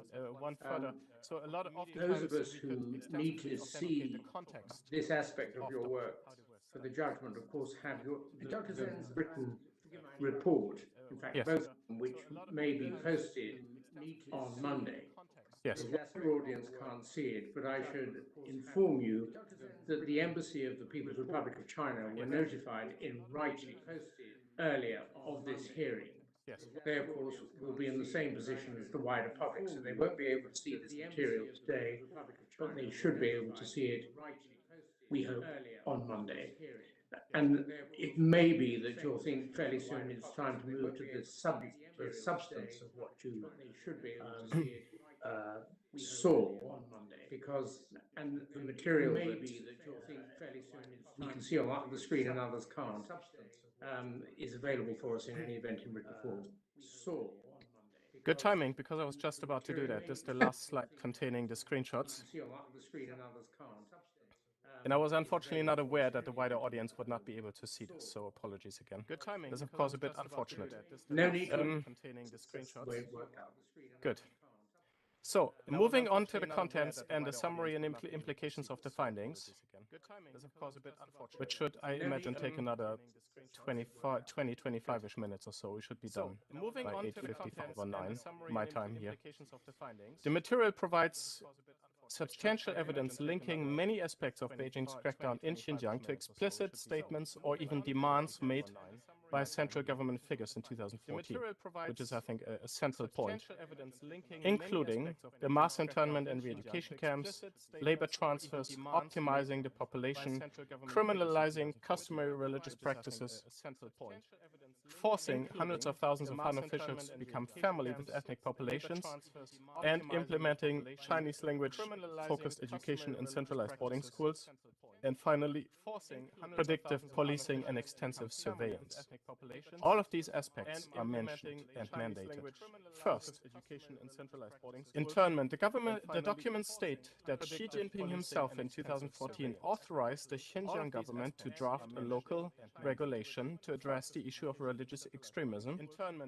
The resulting de-extremification regulation came into effect in April 2017, and as I have argued before, and in fact at the last hearing of the Uyghur Tribunal, this regulation is extensively linked and intimately linked with the re-education campaign. Its October 2018 revision constituted the first official acknowledgement that the so-called vocational skills education and training centers perform quote-unquote re-education. In its original report, the New York Times quite famously cited Chen Quanguo's mandate to round up everyone who should be rounded up. However, it did not mention that Xi Jinping himself issued an arguably quite similar demand in 2014 when he mandated that, quote, those who should be seized, and those who should be sentenced should be sentenced. And on this current slide, those of you who can see it, see an overview of the different statements that were made throughout these documents of terms like this. Document number 3 says, detain all who should be detained. Document number 8 says, do the roundup all who should be rounded up work well, etc. Other documents of the confessions of officials repeat the statement, round up all who should be rounded up on several occasions. Other documents of the confessions of Xi Jinping's statement that religious extremism is like a, quote, powerful psychedelic drug, and that acts of terror will, quote, multiply like cancer cells, end of quote, if extremist thought is not eradicated, are quoted verbatim and attributed to Xi in a widely cited March 2017 government document from Kashgar in southern Xinjiang that likens re-education to free medical treatment for, quote, sick thinking. And that's shown on the next slide, this screenshot from this document. It says this like, re-education is like a free hospital treatment to help people, to heal people. and that's shown on the next slide. And at the very time when she demanded that people's immunity against extremist ideology must be increased, Uyghur regions were actively carrying out early forms of re-education and reported that these re-education efforts were, quote, increasing the immunity of susceptible groups of people, end of quote. In two separate speeches, she called religious extremism, quote, a poison, end of quote. He argued that Xinjiang was stricken with a heart sickness that could only be cured with a heart medicine in order to, quote, support the correct and remove the evil. The 2017 work report on re-education in the Uyghur region quoted the latter expression verbatim when stating that re-education must, quote, support the correct and remove the evil. The 2017 work report on Importantly, this Kashgar document from March 2017, that's so very blunt about re-education, was widely noted in 2018, and it's cited in my report from back then. It noted that people had now been sent for re-education despite the fact that they had not committed any acts of violence, but simply because they had been, quote, infected. And this is, if you move to the next page, that they had not committed any acts of violence, but simply because they had been, quote, infected. It says, quote, although some people, after being affected by the infiltration of religious extremism and violent terrorist thoughts, have yet to carry out violent terrorist activities themselves, they have already been infected with the virus of religious extremism and violent terrorist thoughts and could act at any moment, endangering themselves and those around them. They must be sent to transformation through education classes to receive hospitalized treatment, to eliminate the harm of the virus and restore their mental health. End of quote. This shows how Xi Jinping's statements in 2014 undergirded a development that culminated in the preventative eradication of an alleged pathogen in re-education centers, even where illegal acts or acts of violence had not yet been committed. A later and widely cited academic paper on transformation through education from the Xinjiang Party School in 2017 likewise linked re-education with the removal of poisonous thinking. Xi Jinping also, in his 2014 speech, commented directly on re-education in the context of transforming criminals. He wrote, or he said, quote, it is important to do a good job with reform through education and transformation through education of offenders so as to prevent a practice of arrest and then release in large numbers, as well as cross-infection. The problem of cross-infection should be effectively addressed so that criminals cannot establish ties and engage in communication with each other while in educational transformation facilities, lest they become poisoned more deeply and do greater harm when they're released. Even after release, these people are to be subjected to continued transformation through education. So she's basically saying here that Xinjiang must achieve a thorough re-education this time to prevent arresting people, re-educating them and releasing them, so that those who have once been re-educated will not in the future be found to be in need of further re-education and undergo multiple cycles of arrest, re-education and release. With this mandate, he set the stage for the more intensified forms of re-education in dedicated transformation through education facilities. He also mandated the ongoing re-education of those who have been released. That's a practice that was then since implemented. The leaked government document titled the Karakash List shows that when Xinjiang embarked on its campaign of mass internment in 2017, many were detained into re-education facilities simply because they had previously been interned or imprisoned. This, in brief, are the linkages between statements by Xi Jinping and central government figures in the subsequent campaign of re-education. Secondly, the documents show that plans to optimize the ethnic population composition, which are connected to the campaign of suppressing births, can be linked to statements and demands made by the central government. In a top-secret speech, she argued that population, quote, population proportion and population security are important foundations for long-term peace and stability, end of quote. This statement has later been quoted verbatim on several occasions, including by Liu Ilei, a senior Xinjiang official, in July 2020, who then famously argued that southern Xinjiang's Han population share was too low, only 15%. by Leo Ilay, please show the next slide for that. July 2020, who then famously argued, and there you see the quote, population share, and the emphasis in italics is the exact wording from Xi Jinping, with which he prefaces then his really drastic statement about that there's not enough Han in southern Xinjiang. The emphasis in italics is the exact other classified documents lament, quote, severe imbalances in the distribution of the ethnic population, end of quote, and, quote, a severely mono-ethnic, end of quote, population structure in southern Xinjiang, meaning an overconcentration of Uyghurs. One of the classified central government documents mandates that by 2022, 300,000 settlers, mostly Han from eastern China, are to be moved to regions in southern Xinjiang administered by the Xinjiang Construction and Production Corps, the XPCC or Bingtuan, mostly Han from eastern China, with the explicitly stated aim of increasing Han population shares in the region. And the latter is something that we have not known yet, that we did not know before from publicly available documents. But the explicitly stated aim of Xi himself ordered the abolishment of preferential birth control policies for ethnic groups in southern Xinjiang. His demand that birth control policies were to be made, quote, equal for all ethnic groups, end of quote, is a euphemism that since 2017 undergirded policies that dramatically reduced birth rates. To name just one pertinent example, Xinjiang's Health Commission established a set of performance targets in 2019 that employed the exact same expression as the one used by Xi Jinping. Quote, implement a birth control policy that is equal for all ethnic groups, end of quote.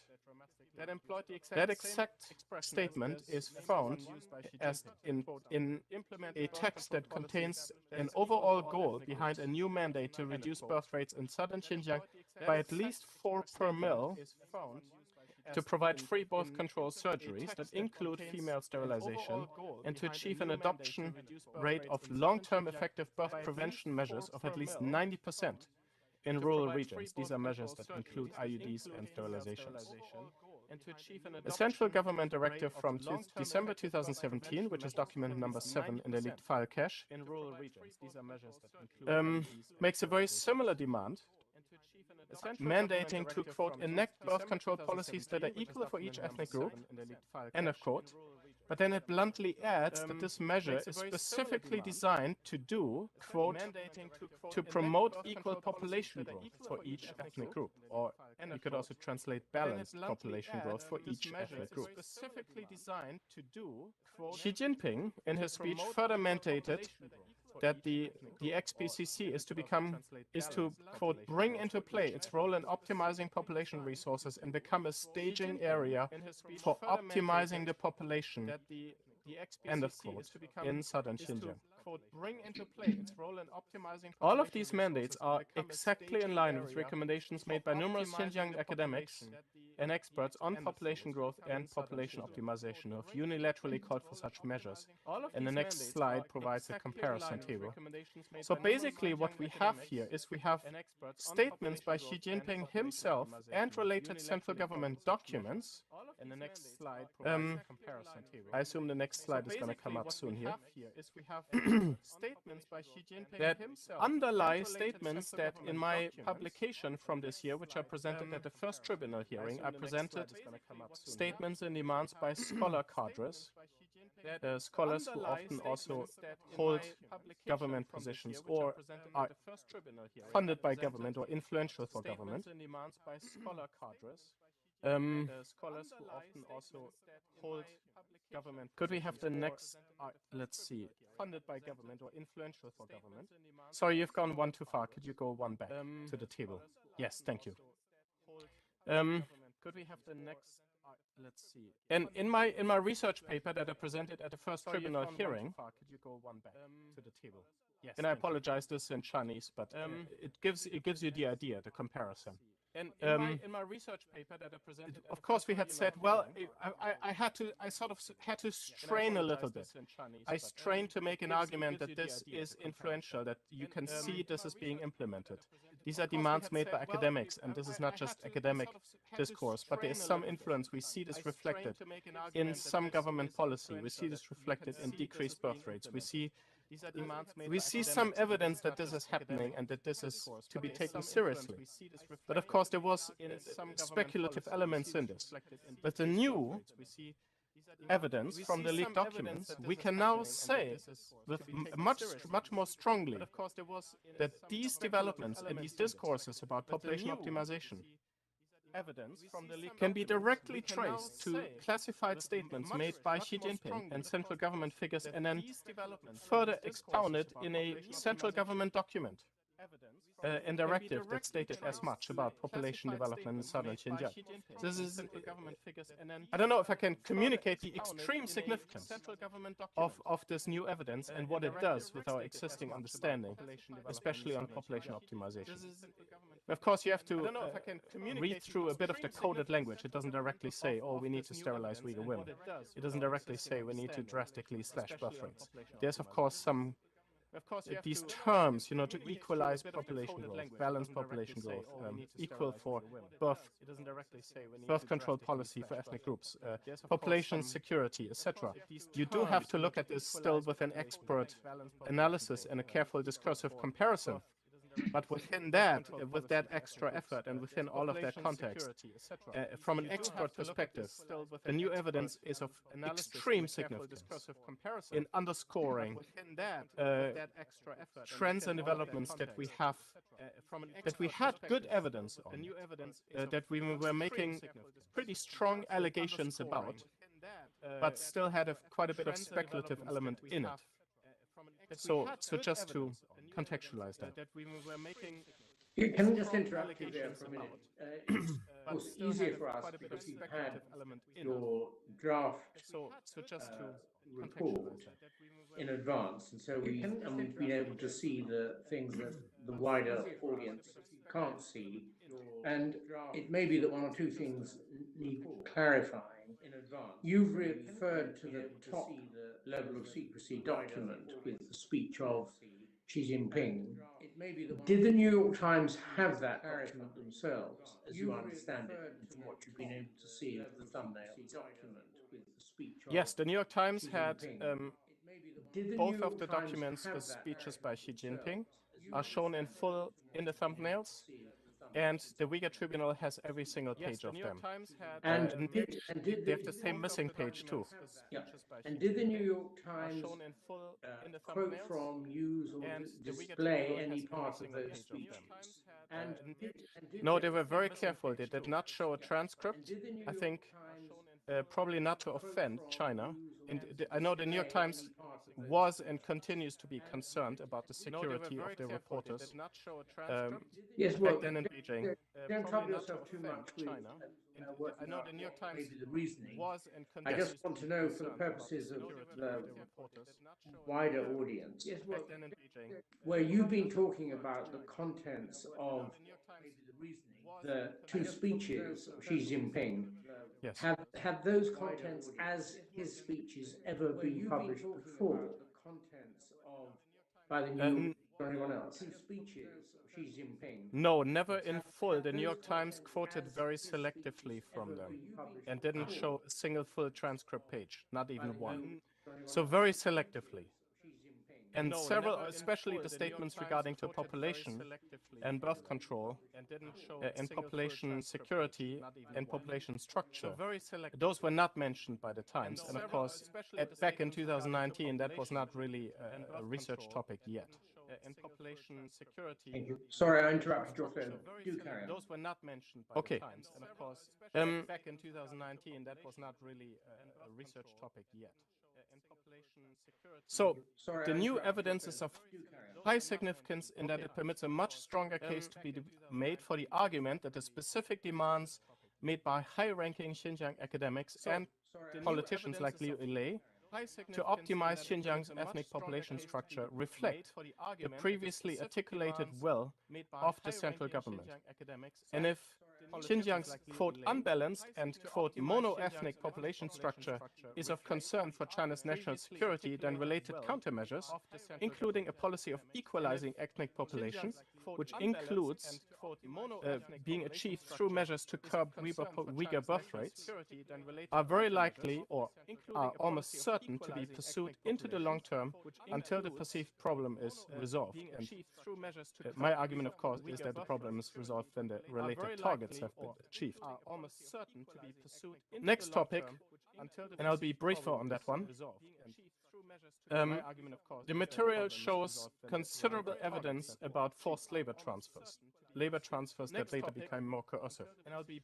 It shows that the transfer of nearly 3 million rural surplus laborers through a vigorous development of labor-intensive industries was designed to prevent Uyghurs from, quote, having nothing to do and therefore being, quote, easily exploited by evildoers. These are quotes from Chinese Premier Li Keqiang in a classified speech from May 2014. Xi Jinping, similarly, in the same speech, the same document, May 2014, suggested that unemployed persons are liable, quote, to provoke trouble, end of quote, and that employment in companies promotes ethnic mixing and helps workers to, quote, resist religious extremism. And there's several more on that. Xi himself calls one other leading central government figures announced a plan to drive at least 1 million people into employment through textile and garment industries, a plan that was formalized then in 2018. We had no idea that this was mandated by the central government in 2014. It's amazing, really amazing. And then Xi Jinping himself called for systematic expansion of ethnic persons being moved to or going to eastern China for education, employment, and residence. In sum, the mandates contained in the Xinjiang papers quite directly undergird the implementation of significantly more coercive labor transfer mechanisms between 2015 and 2017. A central government figure who made very interesting remarks here is Yu Zhengsheng. In 2014, he was the head of the Central Committee Xinjiang Work Group and chairman of the Chinese People's Political Consultative Conference. The latter post made him China's fourth highest-ranking official at the time. Next slide, please. In his speech in May 2014, he argues that given that southern Xinjiang has poor natural conditions, a weak economic foundation, poor employment conditions, a monolithic population structure, there are many people who face difficulties, a distorted religious atmosphere, a complicated surrounding environment, and a situation involving severe struggles. How can we solve the problems of southern Xinjiang, maintain social stability, and realize long-term peace and stability without implementing special policies?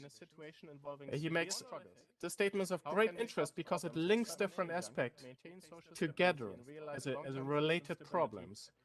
Poor employment, a monolithic, meaning mono-ethnic population structure, distorted religious atmosphere. Similar linkages are found in important discourses and key reports among cadres and scholars in Xinjiang regarding the need to optimize southern Xinjiang's population. And also, we know about the role that labor transfers play in Beijing's plans to alter Xinjiang's population composition. This speaks directly to that topic.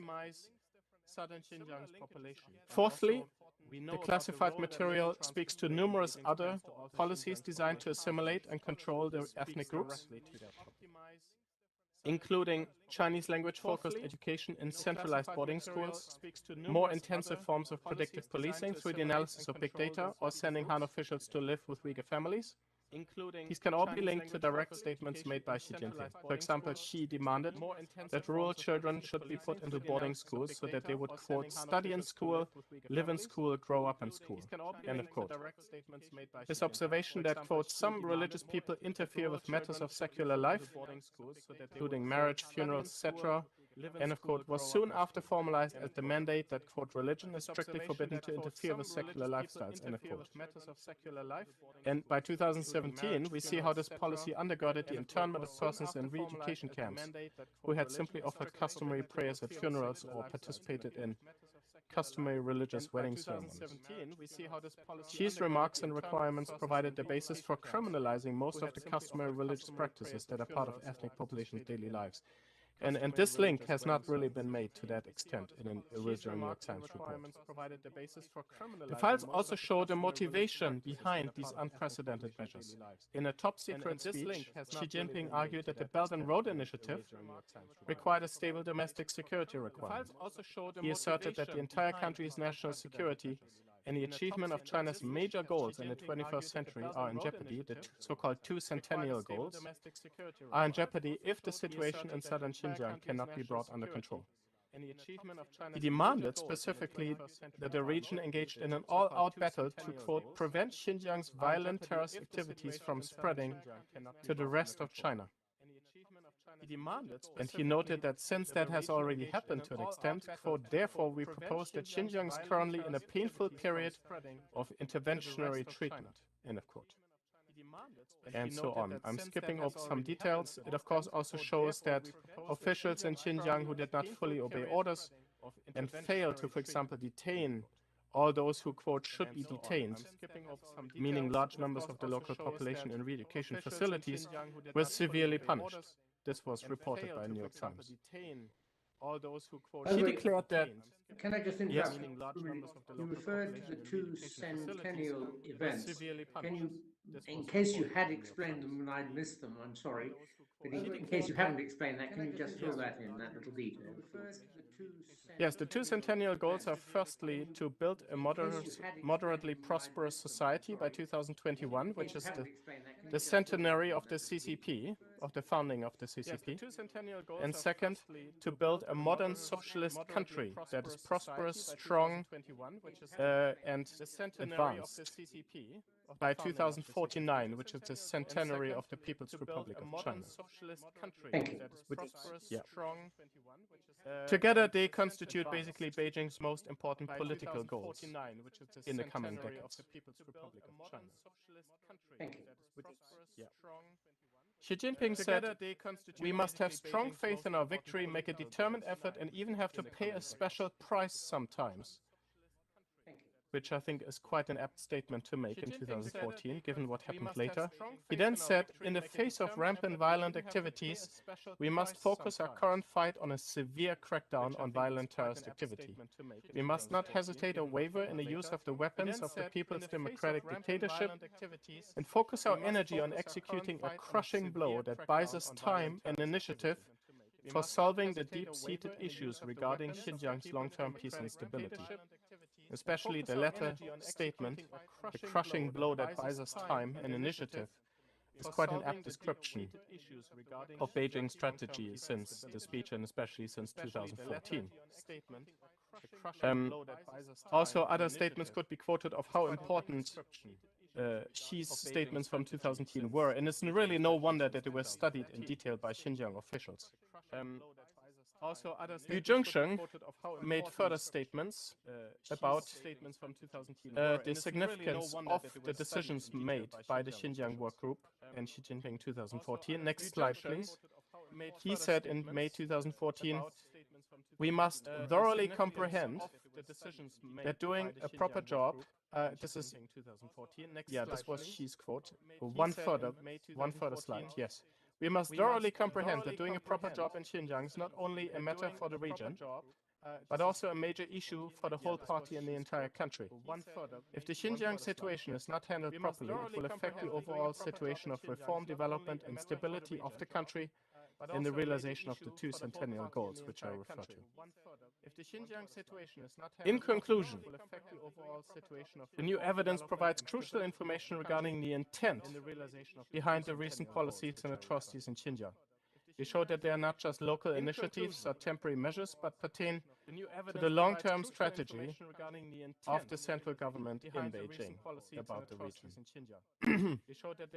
The new evidence, firstly, confirms our existing knowledge of the various aspects of the atrocities in the region that we had from witness accounts and publicly available records, but now confirmed through confidential internal government documents. Second, confirms that these acts are not merely local or regional in nature, but in line with direct demands made by central government figures, including Xi Jinping himself. Third, confirms that these acts are broadly pursued with the explicit intent to safeguard key national policies such as the Belt and Road, the two centennial goals, to safeguard China's national security as perceived by the CCP, which is to safeguard the long-term rule and survival of the CCP. And finally, it confirms the author's prior view that Beijing is not seeking to fully physically eliminate the Uyghurs as entire groups, but is seeking to fully assimilate them, to change their social structure, to alter their ethnic population structure and distribution, so as to more easily control and integrate them. Smaller populations are easier to manage, which has, among other things, has led to many drastic measures, including higher mortality, and notably a drastic campaign of preventing births that is, I'm now more certain than ever, likely to continue until the related population optimization targets have been met. The author I had previously outlined a goal that by 2040 this could lead to a lesser loss of between 2.6 and 4.5 million lives through measures designed to prevent births. The significance of this new evidence for an atrocity determination is as follows. If a systematic attack against the civilian population is carried out, or atrocities, as part of a long-term strategy pursued by the central government, and if the strategy is said to be of great importance to ensure China's national security, then it is far more likely that related policies and resulting human rights violations or loss of life are systematically and rigorously pursued into the long term until the stated or implied goals are reached. I conclude my presentation. Thank you. Thank you very much, Dr. Stearns. I think that we'll proceed in the following way. I'll ask Dr. Tobin and then Professor Millward to make their observations. I think they'll be comparatively short. And then I'll see if there are questions of all three of you by my colleagues or indeed by me. So, Dr. Tobin, comparatively short. And then thank you. So the Xinjiang papers reveal less new information on policy and more evidence of the chain of command behind the policy, as we just heard from Dr. Zenz. Thank you. They really show that targeted crackdowns on Uyghurs intensified and accelerated in response to commands from the Central Party Committee and Xi Jinping himself. Now, this fits everything we know about the centralised political system of the PRC and how almost all aspects of everyday Uyghur life are treated as national security matters. The content also matches what we have observed over the last few years in mosque demolitions, mass internment, coercive birth controls and forced labour. However, this is the most significant and most detailed evidence thus far that these specific practices have been designed, disseminated and implementation monitored and policed by the top levels of the party state. And it's very important to point out the chronology of the documents that Adrian has just discussed. And the 2014 speeches from Xi himself are really giving orders to implement new policy. The documents that I looked at in more detail from 2017 and 18 usually focus on implementing pre-existing policy. These are warnings for local officials, the mid-ranking and low-ranking leaders, and the Dr. Zan referred to, warning them they'll be punished for loose implementation, essentially telling us that Xi thought policy wasn't being implemented enough, and we needed tightening and strengthening. So, as a political scientist, this is how the political system operates. It's very familiar. You have centralised commands, then you have very variable implementation, and then the centre responds, reining in the regions depending on the gravity of the issue. Very familiar. You have centralised commands. Now, I'm going to talk a little bit about document number 10, Strengthening and Progressing Islam Work Under New Conditions. Now, I've translated and transcribed this all myself. If this is not required, you can stop me. It's important, the title really indicates strengthening and progressing. The policy has not changed, but it should be strengthened. This is from April 2018. And it's highlighting it's not being fully implemented or achieving its goals, therefore it must progress. This is standard language Chinese politics. Say it must progress more, it must be advanced more, this means it's not being implemented fully. It's a national level policy document, It doesn't mention Xinjiang until the signature at the very end. It's called an EGN, which can be translated as opinion or suggestions.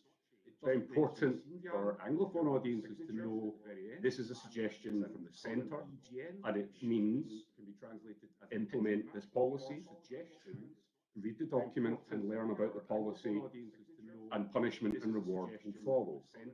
It's disseminated to all provinces, all tiers of government, all the way down to the county level. It's been widely studied by officials since it was distributed, with all cadres expected to follow its spirit, and all regions and related departments expected to implement its concrete measures. Found references to the document being studied by cadres in study sessions in Xi'an and Ningxia, and of course in Xinjiang.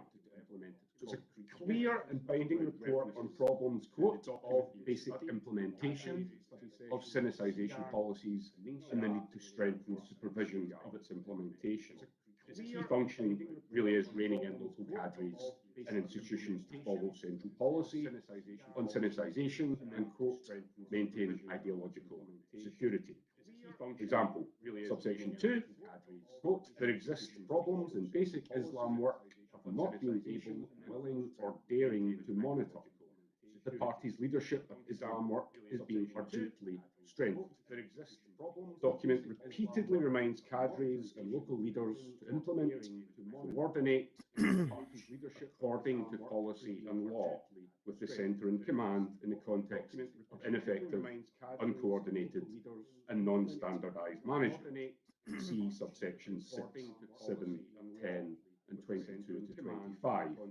These also list things called democratic organisations, which will be unfamiliar to those who don't study Chinese politics. This largely refers to Shachu and Danwei, your work unit and your residential compound, and asking those organisations also to report on local cadres, to monitor whether policy is being implemented in your neighbourhood.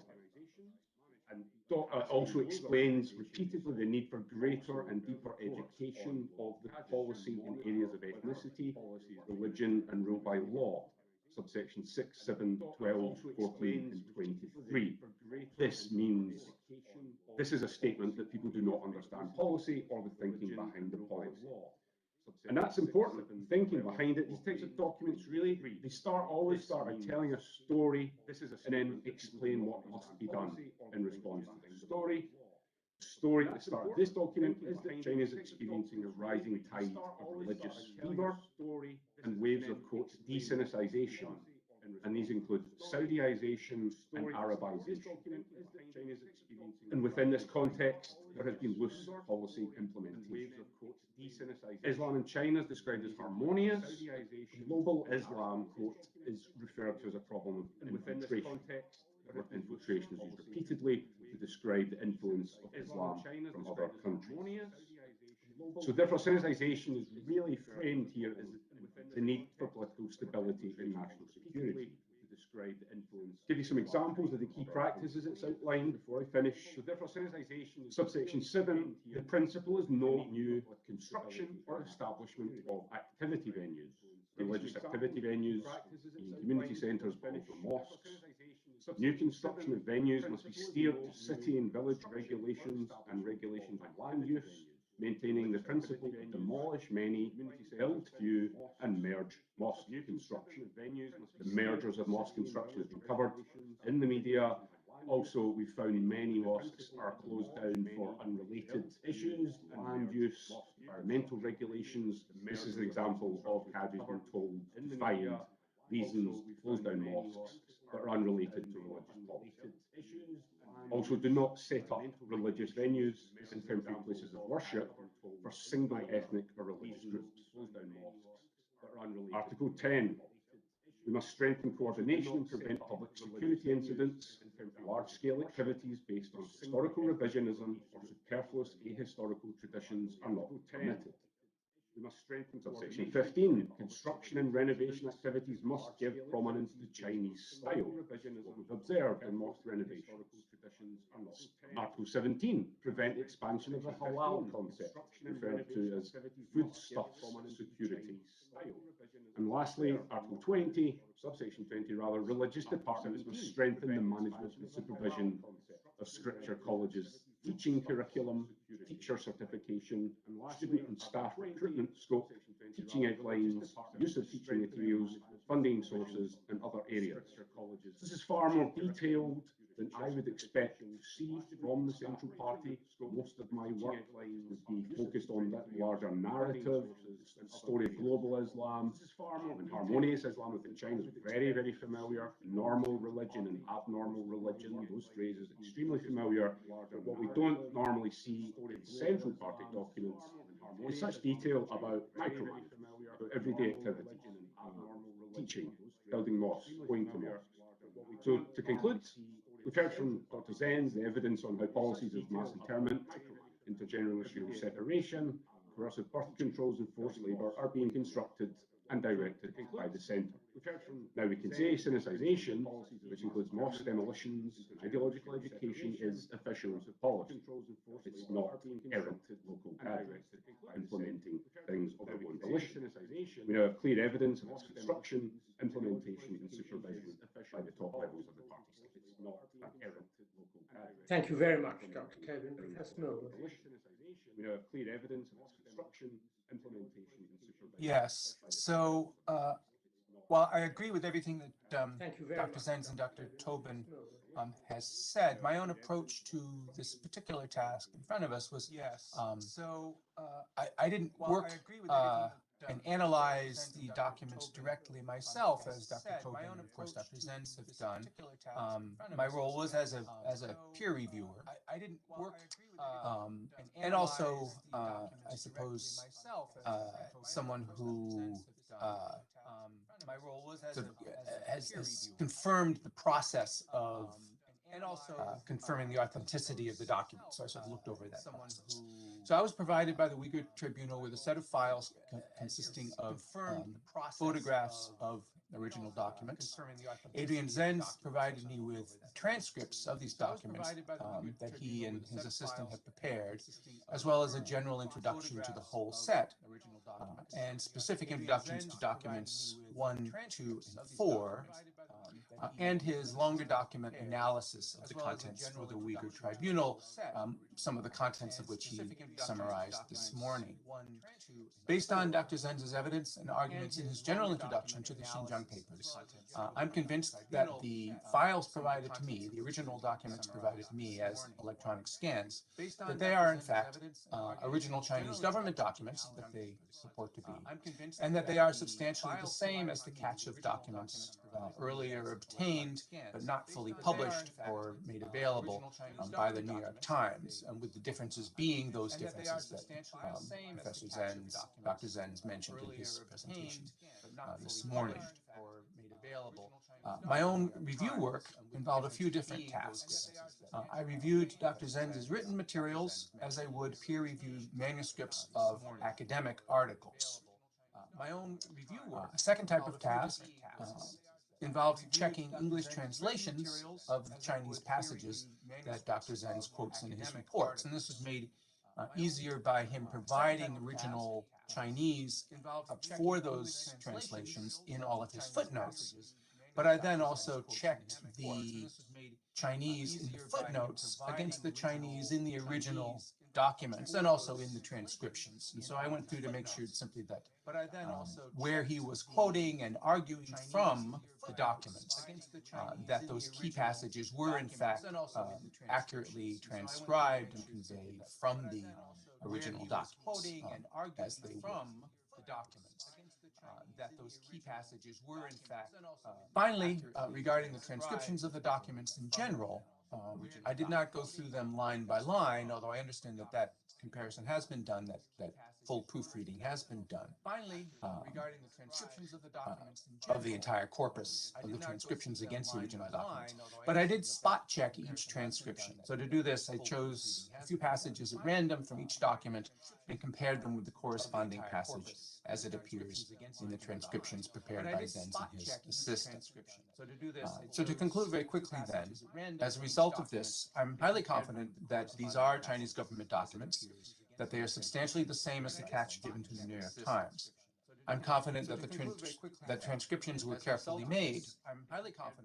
I'm confident in Dr. Zenz's discussions in his introductions to individual documents and the general introduction and analysis papers, that these are empirically and logically honest and compelling.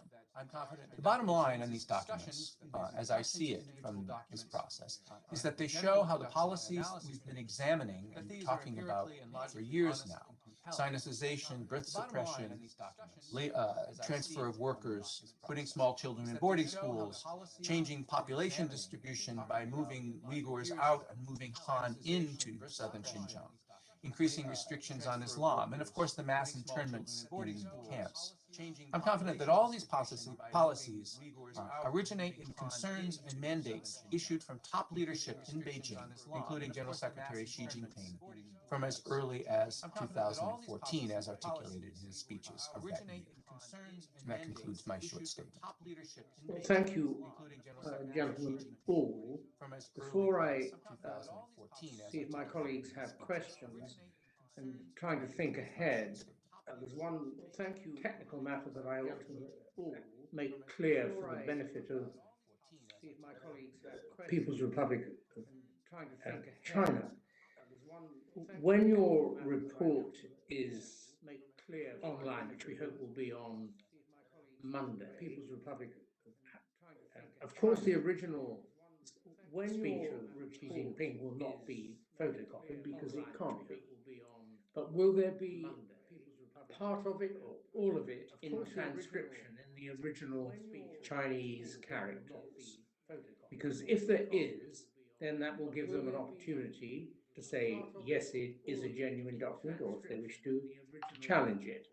And obviously we want them to have the earliest opportunity to accept that it is an accurate document, or if they want to challenge it, to say why. So will they have that opportunity on Monday, or will it be only part of the document? To have the earliest opportunity to accept that it is an accurate document, or if you're muted, I think, to say why.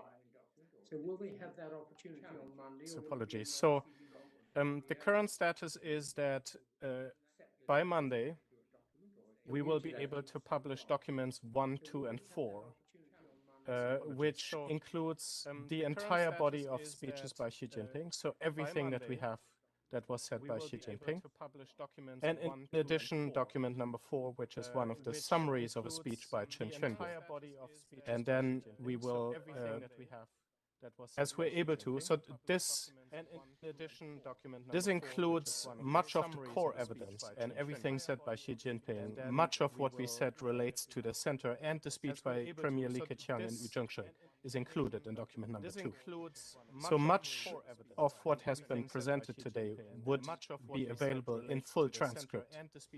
And then the documents, for example, referred to by Dr. Tobin on history and religion, document on population and the XPCC, and some of the speeches by Chen Quanguo, which, however, have been discussed more extensively in the original New York Times report, would then be published subsequently.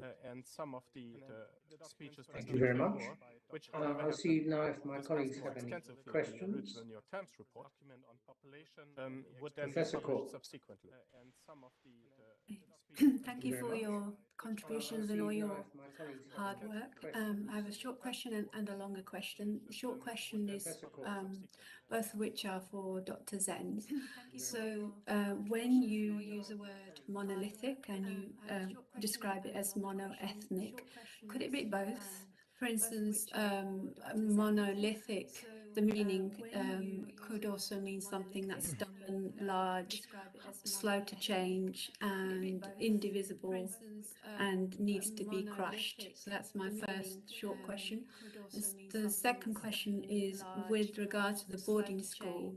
You talked about learning in school, living in school, and growing up in school. With the third aspect, growing up in school, the boarding schools, can we take that to mean that the children were not permitted opportunity to go home if they had one? And following that, is there any evidence to suggest that there's some kind of connection with the parents in these centres called re-education centres and the children in the boarding schools? So we know that there's a rise of boarding schools. We know that there's an expansion of these so-called re-education centres. Is there anything beyond that to connect the children in the boarding school with the parents in the centres? Thank you. These so-called re-education centres. Thank you. So to respond to question number one, children in the boarding school with the parents. We have in the Chinese the term dan-yi, which means singular or mono, and then there would be a dash, and then you would have to, it's mono whatever came before that. And in several instances we have the words for Renko Diago, population structure. So we have a singular or monolithic or mono-composited population structure, meaning the population structure is homogeneous, highly homogeneous.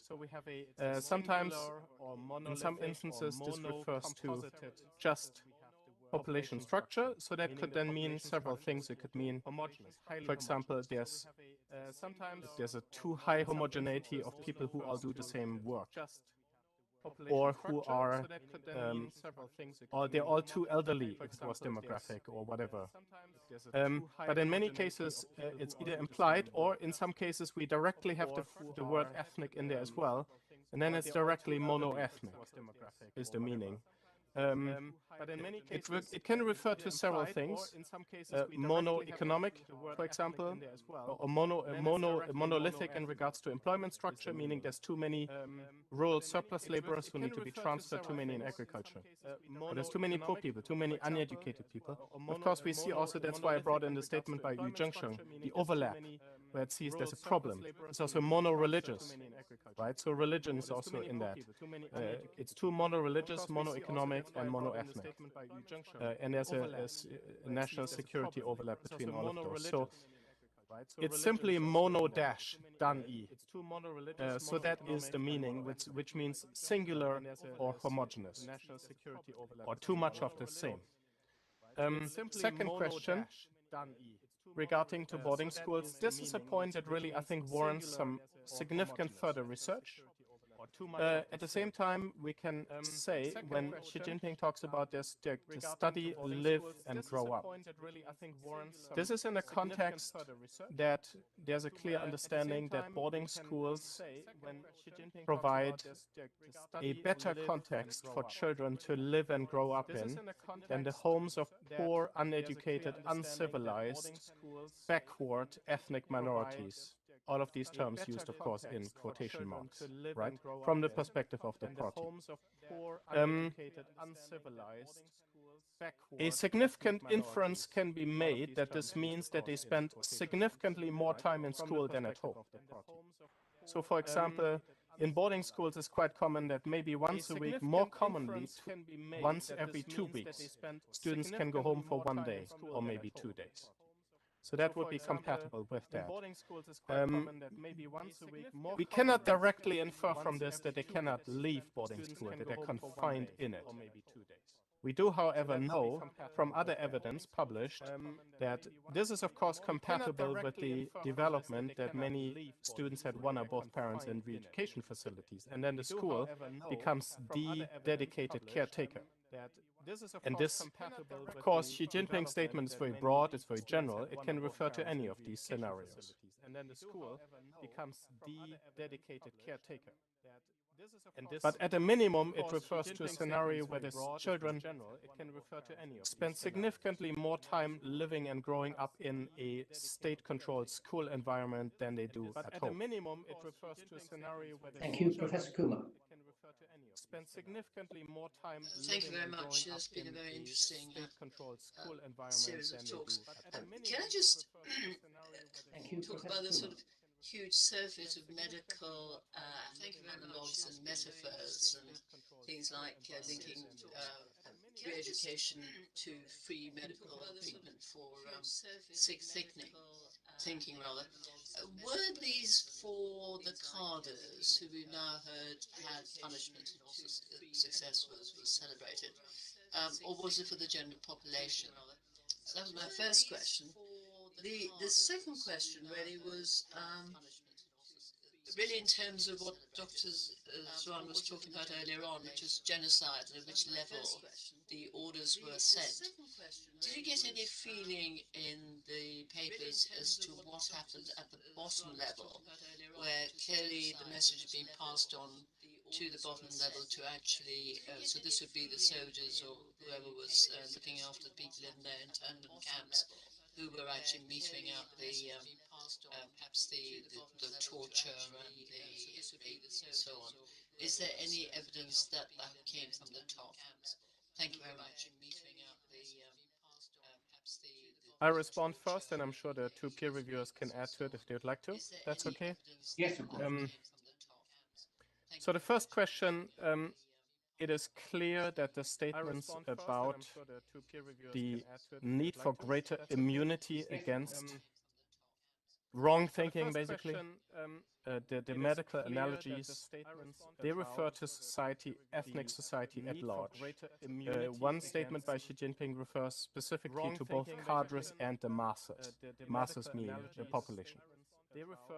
So there are a lot of statements in the documents that condemn the duplicity or two-facedness of cadres, or that cadres are not doing enough, or that they are there's a lot of criticism of cadres, but it's by no means limited. In fact, much of the specific medical or pathognological terminology found refers generally to the population at large. Of course, to those who could be infected, quote unquote, by religious extremism. So that's really why I said it foreshadows the subsequent preventative re-education of persons who are considered susceptible or infected but have not actually done anything illegal. To answer the second question, the documents are unusually frank because they're internal. They're unusually direct and tough on things that have not been done well. There's not been sufficient policing, sufficient intensity of security and surveillance, etc. There's a lot of internal criticism of a candid nature that we don't. We find some in some documents, some of the time, in some way, but nothing like this. And of course, unprecedented also is the detail of the confessions of the two county and the criticism of the two county the leaders, county party secretaries, who were convicted of not having executed orders. It is clear that there's considerable pressure on lower cadres who are expected to implement, firstly, the will of the central government, and secondly, the will of Chen Quanguo and of the Xinjiang government. And there are official documents that link the two. So the lower level cadres are really under huge pressure and threat of punishment to implement what has been handed down from the top. But it's remarkable how everything is linked back to the center in Beijing. I commented on that in my report and testimony on the second tribunal hearing and related research paper. I already commented on that extensively. But with the leaked documents, the evidence we have linking this back to the center in Beijing and Xi Jinping himself has gone through the roof. It's unprecedented now. The evidence we have linking Dr. Tobin or Professor Millwood, anything before Vivek asks a question on that question from Professor Kumar? I agree with Dr. Zen's statement. Briefly, the medical analogy is used repeatedly to refer to ideological influence, and the documents really go down, particularly the Islam mark goes down to county level. This would count as low level. Analogies used repeatedly to refer to ideological influence, and the documents Mr. Rich. Yes, Jeffrey, I have a question from Professor Manji, and it's directed at Dr. Tobin. Mr. Rich. Could he use his expertise to explain to us what is going on discursively with statements such as those who should be seized should be seized?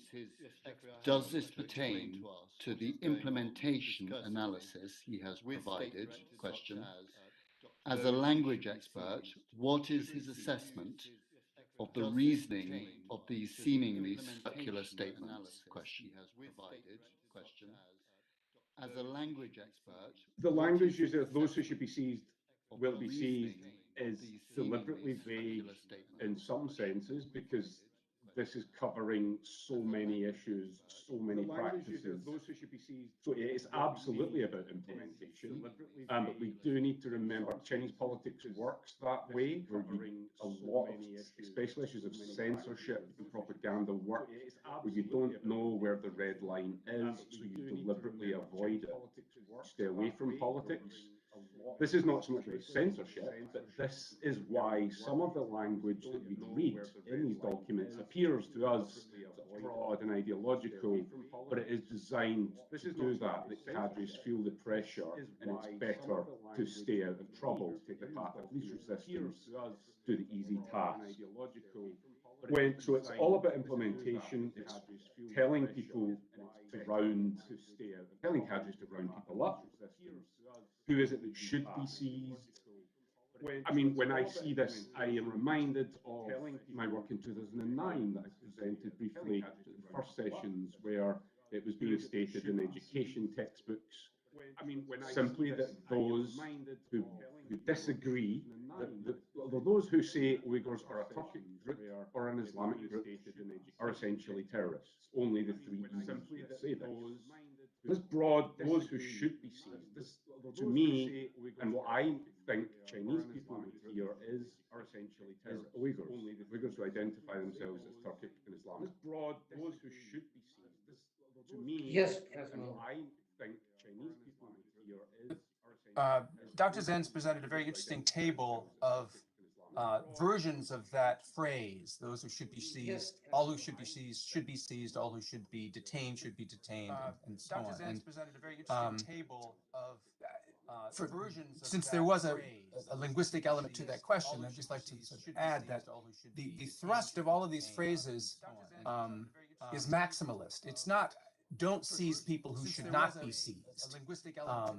It's, in fact, and I think the phrase evolves over time from those who ought to be, seize those who ought to be seized. It evolves to, of those who ought to be seized, seize all of them. Right? It adds a word, completely, jin, in the middle of that phrase in later iterations, and those are the ones quoted. So, lest there be any ambiguity, this is not a call for deliberative, careful assessment of individuals and whether they present a problem or not. It is a very strong message to round up lots of people. And that is how these phrases come across. It is a very strong message. Thank you. I thought I'd seen another hand. Round up lots yes, of people. Mr. Clark. Thank you. Just two sort of questions or observations which may disclose ignorance or naivety, but just one thing that struck me was that of document number one, I think, which is where the speeches are, which have the highest secrecy attached to them, the top secrecy, was that if one thinks that if this is what the president wishes to take place in Xinjiang, and it is going to clearly be seen relatively quickly afterwards, why was it that it was regarded as so secret that he had said this?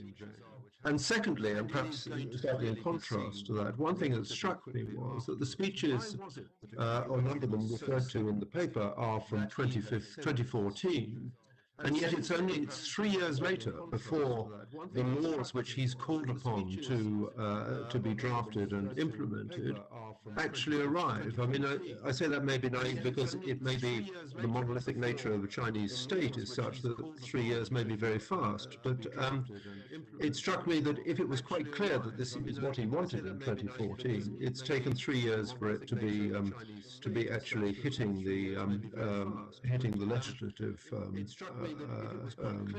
treatment 3 years later. It's taken 3 years for it to be, Who would like to go first? To be actually hitting the legislative. Yes, I respond at least initially. 3 years later. So on the first subject, there were immediately after the speeches, there were things quoted by state media that were these are things that were supposed to be communicated to the public. There were things in his speeches that were only supposed to be communicated to Kurds. And then there were things that were communicated mainly to the leadership in Xinjiang at the time. What we see a very interesting development. For example, we see a number of things Xi Jinping said were later then quoted by the local leadership, by Xinjiang's party secretary at the time, Chen Quanguo, or by the governor, Shupat Zakir. They were never publicly attributed by Xi, some of these. So some were publicly attributed, others were then repeated by Xinjiang officials. Several statements were later on in similar form used by Chen Quanguo, and some were never used in any way, shape, or form. So the top secret designation protects these different layers of information and who information is designed for. Not Beijing did not want the entirety of this to be attributed to Xi Jinping. Absolutely not. Just to respond to your first question. The second question, as a matter of fact, there was an evolution. Maybe to you it looks like, oh, everything happened in 2017. But with re-education, for example, as I say in my report, there was ongoing re-education efforts at the time already. Dedicated facilities were being built in the autumn of 2014. The drafting of the legal legislation, the working group to start this drafting was formed in April 2015, about 1 year after, and it took them about 2 years. So there's an evolution of everything, but we can say that it looks like Beijing was not happy with the current leadership, Zhang Chunxian, with his implementation. They brought in Chen Quanguo in August 2016, and it was under Chen Quanguo that many of the things that happened before already, the initial re-education, the initial ramping up of boarding schooling, the initial sending down the cadres to the countryside, a lot of these developments, the initial labor transfers, they were ramped up dramatically. And I think this is the main, I already argued this in my February 2020 piece on the Karakash list. The main qualification or achievement of Chen Quanguo, so to speak, was the incredible ramping up, the upscaling, the implementing of things that were already going on. Qualification or achievement of Chen Quanguo, so to speak, was the incredible ramping up, the upscaling, the implementing.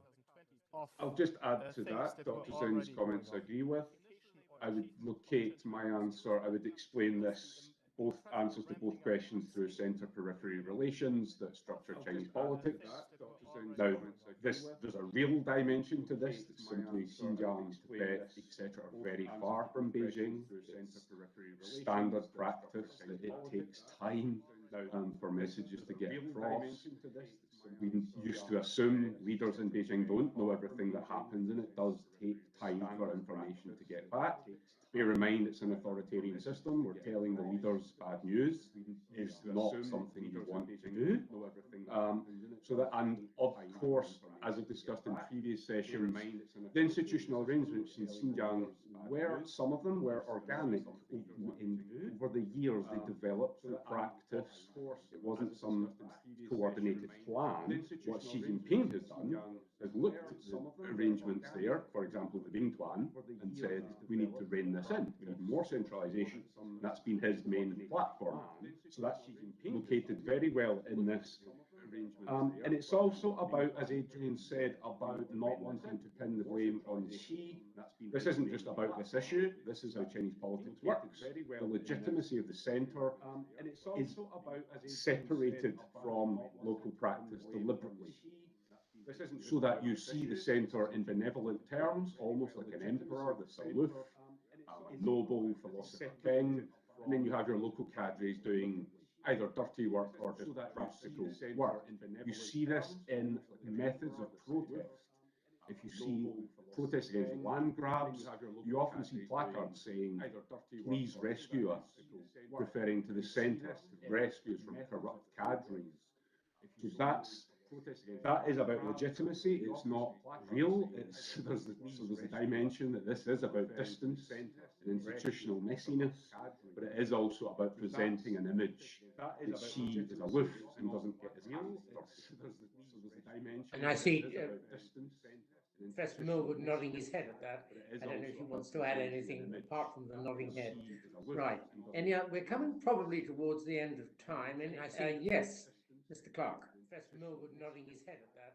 I don't know if he wants to add anything apart from the nodding head. Unmute, please. And yeah, we're coming probably towards the end of time. And I see, yes. I got automatically remuted again, which I didn't notice. Could I ask Dr. Zenz, please? One of the things in your paper you talk about, and it wasn't something in your presentation today, but the nature of, if you could say a bit more about the nature of the change in ethnic policy that she has brought in. My understanding before was that he had moved towards the second generation approach, and that it was towards the kind of, I think, colloquially known as Han chauvinism that Mao and others had opposed, and that it was a philosophical, cultural change as well as a sort of intensification of the anti-ethnic measures. But I think you're suggesting something slightly different, if I understand. Philosophical, cultural change as well as a sort of question of whether he, in fact, or China has in fact to the second generation of ethnic policy, I would say is debatable, and has been debatable already before this leak. There's by no means a unanimous agreement among scholars about the subject. Some scholars say yes, he has moved on, and some recent media report has taken certain changes in policy texts and statements to mean yes. Really, what the evidence simply shows a greater move towards assimilation and integration, which can easily be accomplished within the existing ethnic framework without moving on to a so-called second generation. Of course, this move might fulfill some of the demands made by the proponents of a second generation. Some of their demands might be met by a more assimilationist first ethnic policy. I am more tending towards the argument that China is maintaining its broader ethnic framework. I would have said as much before this document leak. And then within its existing ethnic policy framework, it is becoming gradually more assimilationist. Of course, in Xinjiang, with a major shock and a spurt, in other parts of China with a more gradualist approach. But also if you observe developments in Tibetan region, etc. There's a general maintenance of the ethnic policy framework. It's being undermined maybe in some ways. I mean, the nominal ethnic distinction, the nominal autonomy, the nominal ethnic education system, some nominal preferential policies. There's a tweaking and a change, and there's a move towards certainly accommodating some of the demands. But now, I think, actually it's interesting, you see a lot of repeating of Xi Jinping's demand to maintain China's ethnic policy. You see that, if you look for it, throughout Xinjiang documents and Chinese documents, actually. But now you can trace it back to a major, big top-level statement by Xi Jinping. And I was just, in my report to the Uyghur Tribunal, I was mentioning that because somebody could take that and accuse me of cherry-picking and say, look, he actually says we should continue ethnic policy, and we continue to have ethnic distinctions, etc. And it takes a long time for ethnic groups to dissolve and disappear, all religions. And I was kind of going to add that to my report and say, this is not incompatible with mass atrocity or even genocide. This is not incompatible with what an ethnic group like the Uyghurs would consider a destruction of its own self. Because, as some of the peer reviewers, including Dr. Tobin, have said very helpfully to me, just putting in concise words things that I've already been thinking and believing, that the ethnic framework itself serves the state and is used by the state to empty out and partially destroy and then rebuild ethnic identity. Believing that the ethnic framework itself serves the state and is used by the state Yes, to Professor empty Mulder, out yes. and partially destroy and then rebuild. As Dr. Zenz says, there is some academic disagreement on what has been going on with ethnic policy, first generation, second generation. And I certainly do, I like the way Dr. Zenz just put it just now.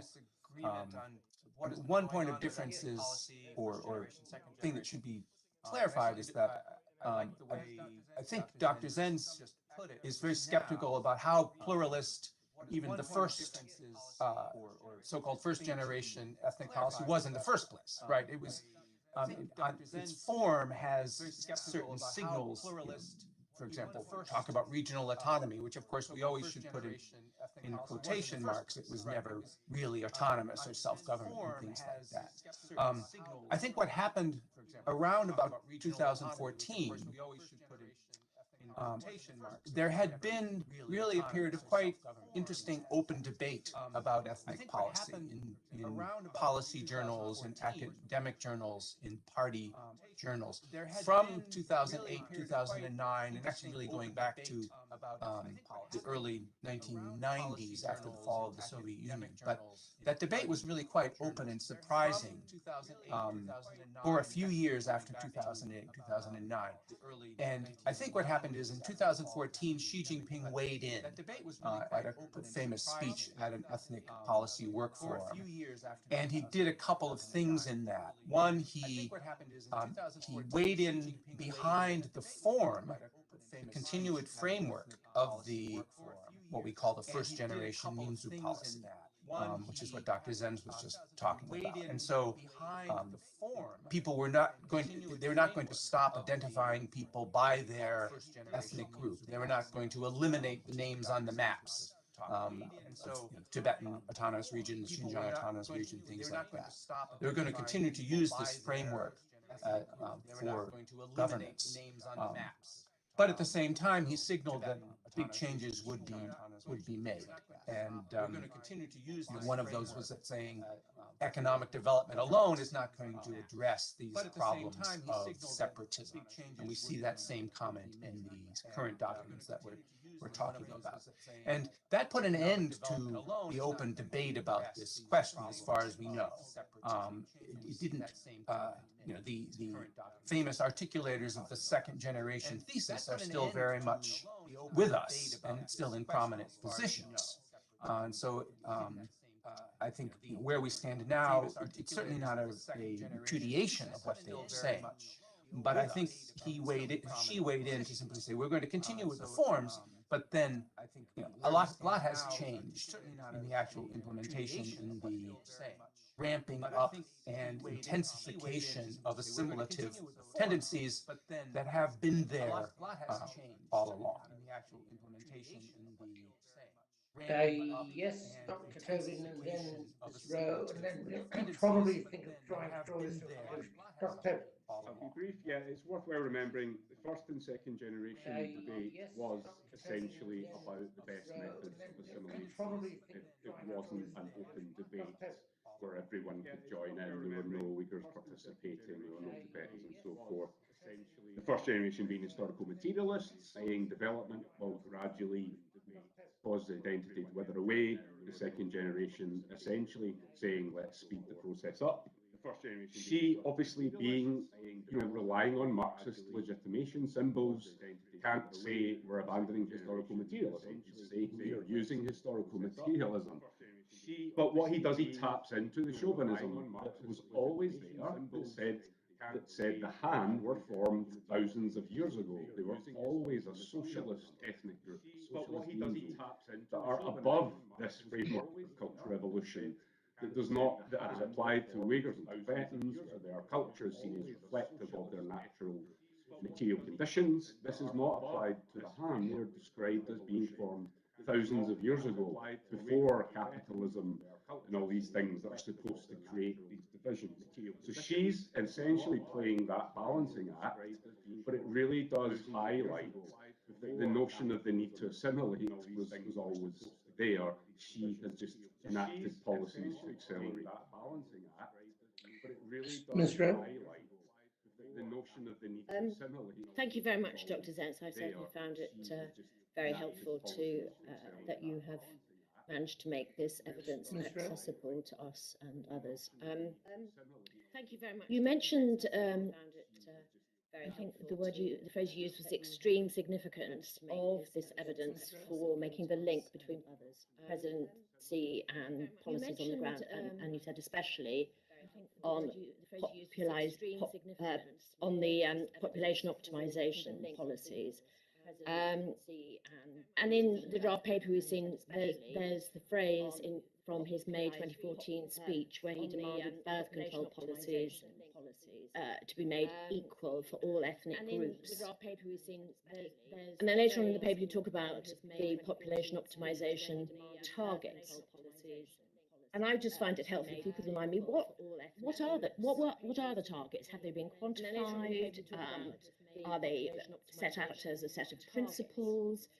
It's just so I can understand what the link is between that statement of his in 2014 and where the policies have got to over the years. It's just so I can understand what the link is between that statement of his in 2014. So we do not have, and I hope I didn't say that, we do not have a direct link between what Xi Jinping said and specific population optimization targets. What we have is that Xi Jinping said that population structure and security are crucial for stability maintenance and to equalize the birth control policies. And that these statements of his are then very quickly and subsequently found in statements firstly by Liu Ele, who's both an academic and high-ranking official, are found in the document number 7, which spells out the population strategy, the strategy of the Bingtuan in southern Xinjiang, including population, and are found in key statements by academics, and are importantly found in key specific birth prevention targets and policies of Xinjiang government documents, such as the Family Planning and Health Commission document, but also in related mandates, for example, by local county family planning units and their targets, all of which quote literally one of the statements by Xi or both, refer to the context and spell out what it really means, that literally this means that we are suppressing Uyghur births with the goal of optimizing the population or balancing or making equal the population structure or growth, and also linking that to national security and stability considerations.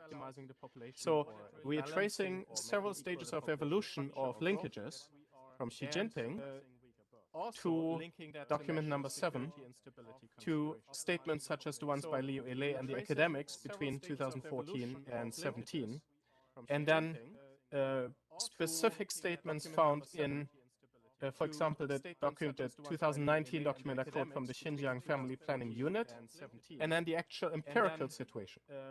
Now, the wider long-term possible projections are my own inferences based on the combined evidence that I looked at in the first half of this year. Those longer-term possibilities and projections are inferences based on the evidence. If we look at the reality of the constraints and the situations, they cannot be directly traced to statements by Xi Jinping. But it's like a chain of of thoughts and statements. The reality of the constraints and the situations.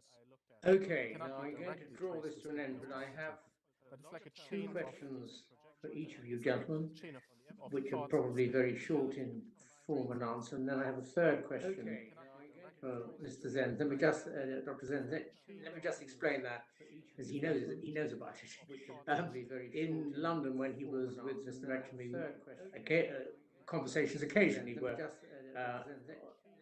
fairly casual. And at one moment, he said he'd had doubts about whether this was genocide, and I said to him, well, as soon as he said that, because that would be favourable to the PRC, I would have to ask him about it in public, so I'm going to ask him. The other two questions for all three of you, is there any material in what you've seen showing any intention on the part of the PRC to eliminate, annihilate the Uyghurs, or even to kill them in any particular number? And then the second question for each of you is, one of the words we may have to consider, we do have to consider in a legal setting, is the word attack. And I'd just be interested to know, without binding us or affecting us at all in the decisions we make, would you say that there is a state attack on the Uyghurs? And if so, how? So, Dr. Zenz, perhaps you just deal with the question about genocide first, and then with the other two questions, and then I'll ask Dr. Taylor and Professor Norwood to give their answers to those two questions as well. So, Dr. Zenz, perhaps you Yes. just deal with the question about I genocide was first, talking to and then with the other two the questions, gentleman, and then I'll ask Dr. Taylor and Professor Norwood Mr. to give Vetch their and answers to those Mr. two Nice, questions as well. about the evolution in my thinking. Yes. That firstly, I noticed this decline in birth rates, but I wasn't sure why. Then the research showed there was a systematic campaign to suppress birth, which was published in the middle of last year. Even so, until earlier this year, I had significant doubts about the question of intent, because I thought that we had virtually no empirical evidence of the intent behind birth prevention, and I had significant reservations about the question of determining genocide, because the question of intent is so significant behind a genocide determination, that making the key difference to, for example, crimes against humanity. This considerable uncertainty about the question of intent changed for me quite significantly with my research on discourses of population structure and optimization, and bringing together the different strands, which I presented at my first hearing and published academically in June this year. For me, these new findings on discourses of population optimization presented a picture of a feasible picture of a long-term plan to suppress births, which reflected the intent to optimize the population for the compelling and necessary and inevitable reason of maintaining Chinese national security. Quite a bit of that was based on inference. Even so, I now considered, starting in May and June, I considered that we now had a very good argument about intent, and I felt much more strongly about making a determination of genocide. Now, with this material, and this was part of the conversation also that we had in London, this material, at that time, of course, it was more potential, but now I'm quite certain this new material speaks very considerably to the question of intent, to the question of who is authorizing and wanting policies, including related to the population structure, making the considerations about long-term intent to suppress birth, control population growth, even much more clear. So this is the progression of my thinking. Thank you. Does that answer your question? Yeah, that's fine. Then evidence of any intention to kill, and then the question of attack. So this is the progression of my thinking. Thank you. Does that answer your question? Me answering first, or the two peers? Yes, we could go. Evidence of any intention. The question of a systematic attack against the Uyghur population became quite clear, especially from leaked documents such as the China cables in the Karakash list and other evidence. By early 2020, we had, I think, a compelling picture of a comprehensive attack against the Uyghur and other ethnic population in Xinjiang. I have always been skeptical on the question of systematic murder, and I continue to remain skeptical on the question of systematic large-scale killing or intentional killing, meaning murder. Although we do need to say there's considerable evidence for higher mortality, considerable evidence of deaths that happen through torture and other means in the camps, and we have considerable concern of subsequent survival rates of elites who have been sentenced to long prison terms. The taking out of the elite sentencing many of the imams and the spiritual leaders and religious figures, etc., to 20, 15, 20, 25-year prison terms. From everything we know, that's not dissimilar. That's quite close to a death sentence. Thank you. Dr. Tobin. Thank you. From everything we know, I don't focus on intent to kill, physically kill, but certainly from my work, I see the intent to annihilate people. This is often termed as transformation. Now, if we go back to the original establishment of the regional autonomy system, this is described as needing to modernize those regions and those peoples. That in Chinese language, this also means sinicize. And then it's talked about as national unification. This doesn't just mean territorial control and then leave Chinese language to it. This means transformation of identity. It's always political stability is one thing, but the notion that this is always been about stability is not true. The language of transformation and modernization was always there. Hence the debate we talked about over different methods of assimilation. This is just taken for granted that this is a good outcome, and there's no one to say otherwise. So that intent to annihilate is there. Obviously, policy is then changed, which we're seeing more violent policies.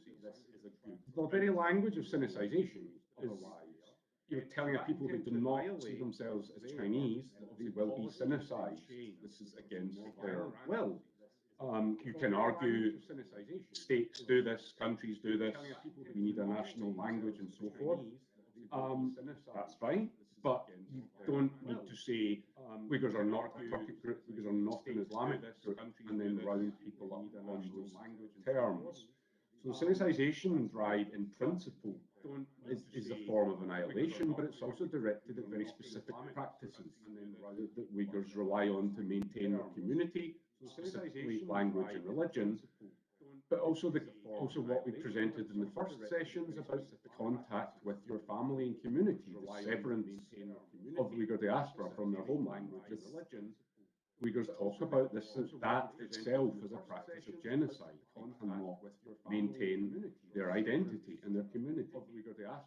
In terms of the state attack, yes, this is concerted and coordinated language policy to remove Uyghur language from the curriculum. This is talked about as modernization, it's talked about as a national security matter. This is in 2004, it's still talked about that way, as is religion. Population optimization narrative is all about national unity and security. It's not the notion that there's a problematic population is not new. 2009 white papers were clear that ethnic dispersion was official policy.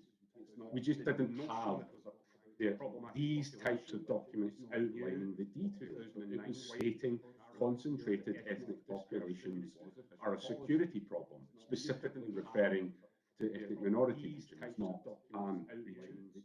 And this has infused the language of birth controls, why you would have birth controls in a region that has a very low population density, for example. So all of this is concerted, these related policies that in practice prevent Uyghurs from maintaining their identity in Xinjiang and outside. And it's seen as it's framed as national security and survival of China. The 2009 analysis was referred to as a life, violence was referred to as a life or death struggle against terrorism. And this includes people who want to maintain Turkic language or practice. Thank you. Professor Mill, would you get the last word today? And this includes I've increasingly come to see the situation in Xinjiang, really since 1949, as one of settler colonialism. And it really is a classic case. And one of the things about settler colonialism, of course, is that the people who are there, the indigenous people, become an obstacle to the goals of the colonizing power, right? And so there's a security component of this, and obviously we hear so much about dangers of separatism from that. And then there's also a developmental way, a way in which the indigenous people are seen as an obstacle developmentally. And both of those concerns increasingly came into play after 2009 with the riots, and of course, particularly in 2013 and 2000, excuse me, from 2013 through 2014-15 with the obvious terrorist attacks. And so I, like my colleagues, don't see a direct state intent to physically kill, murder masses of Uyghur people. But I see very, very clear intent to try to make this problem go away through assimilation, through attack on Uyghur-ness, if not entirely on Uyghurs themselves, with the important caveat that one of the results of mass internments and so on is going to be increased mortality, as Dr. Zenz just said. And so we can see very clearly outlined in these documents and as effects of the policy, and even in public documents and statements in the press, in the Chinese state media, attacks on identity, attacks on language, on family, on community, on religion, the particular zeal with which graveyards and cemeteries have been razed to the ground. We focused more on mosques, I think, perhaps because they're more prominent architectural features. But the concern to go out and pave over graveyards and put a parking lot there, which has been documented in many places, that is deliberately getting at roots of culture, getting at community sources of identity. And so, and then of course, there is also labor transfer and diffusion of the population and birth suppression, which is trying to simply make there be fewer Uyghurs in southern Xinjiang, and in general. And so I guess I would say there's definitely an attack on Uyghurness, an attempt to eliminate the obstacles to the state program, developmental, and also what's perceived as a dangerous security threat, which Uyghurness itself is seen to present to the Chinese state. Thank you all very much.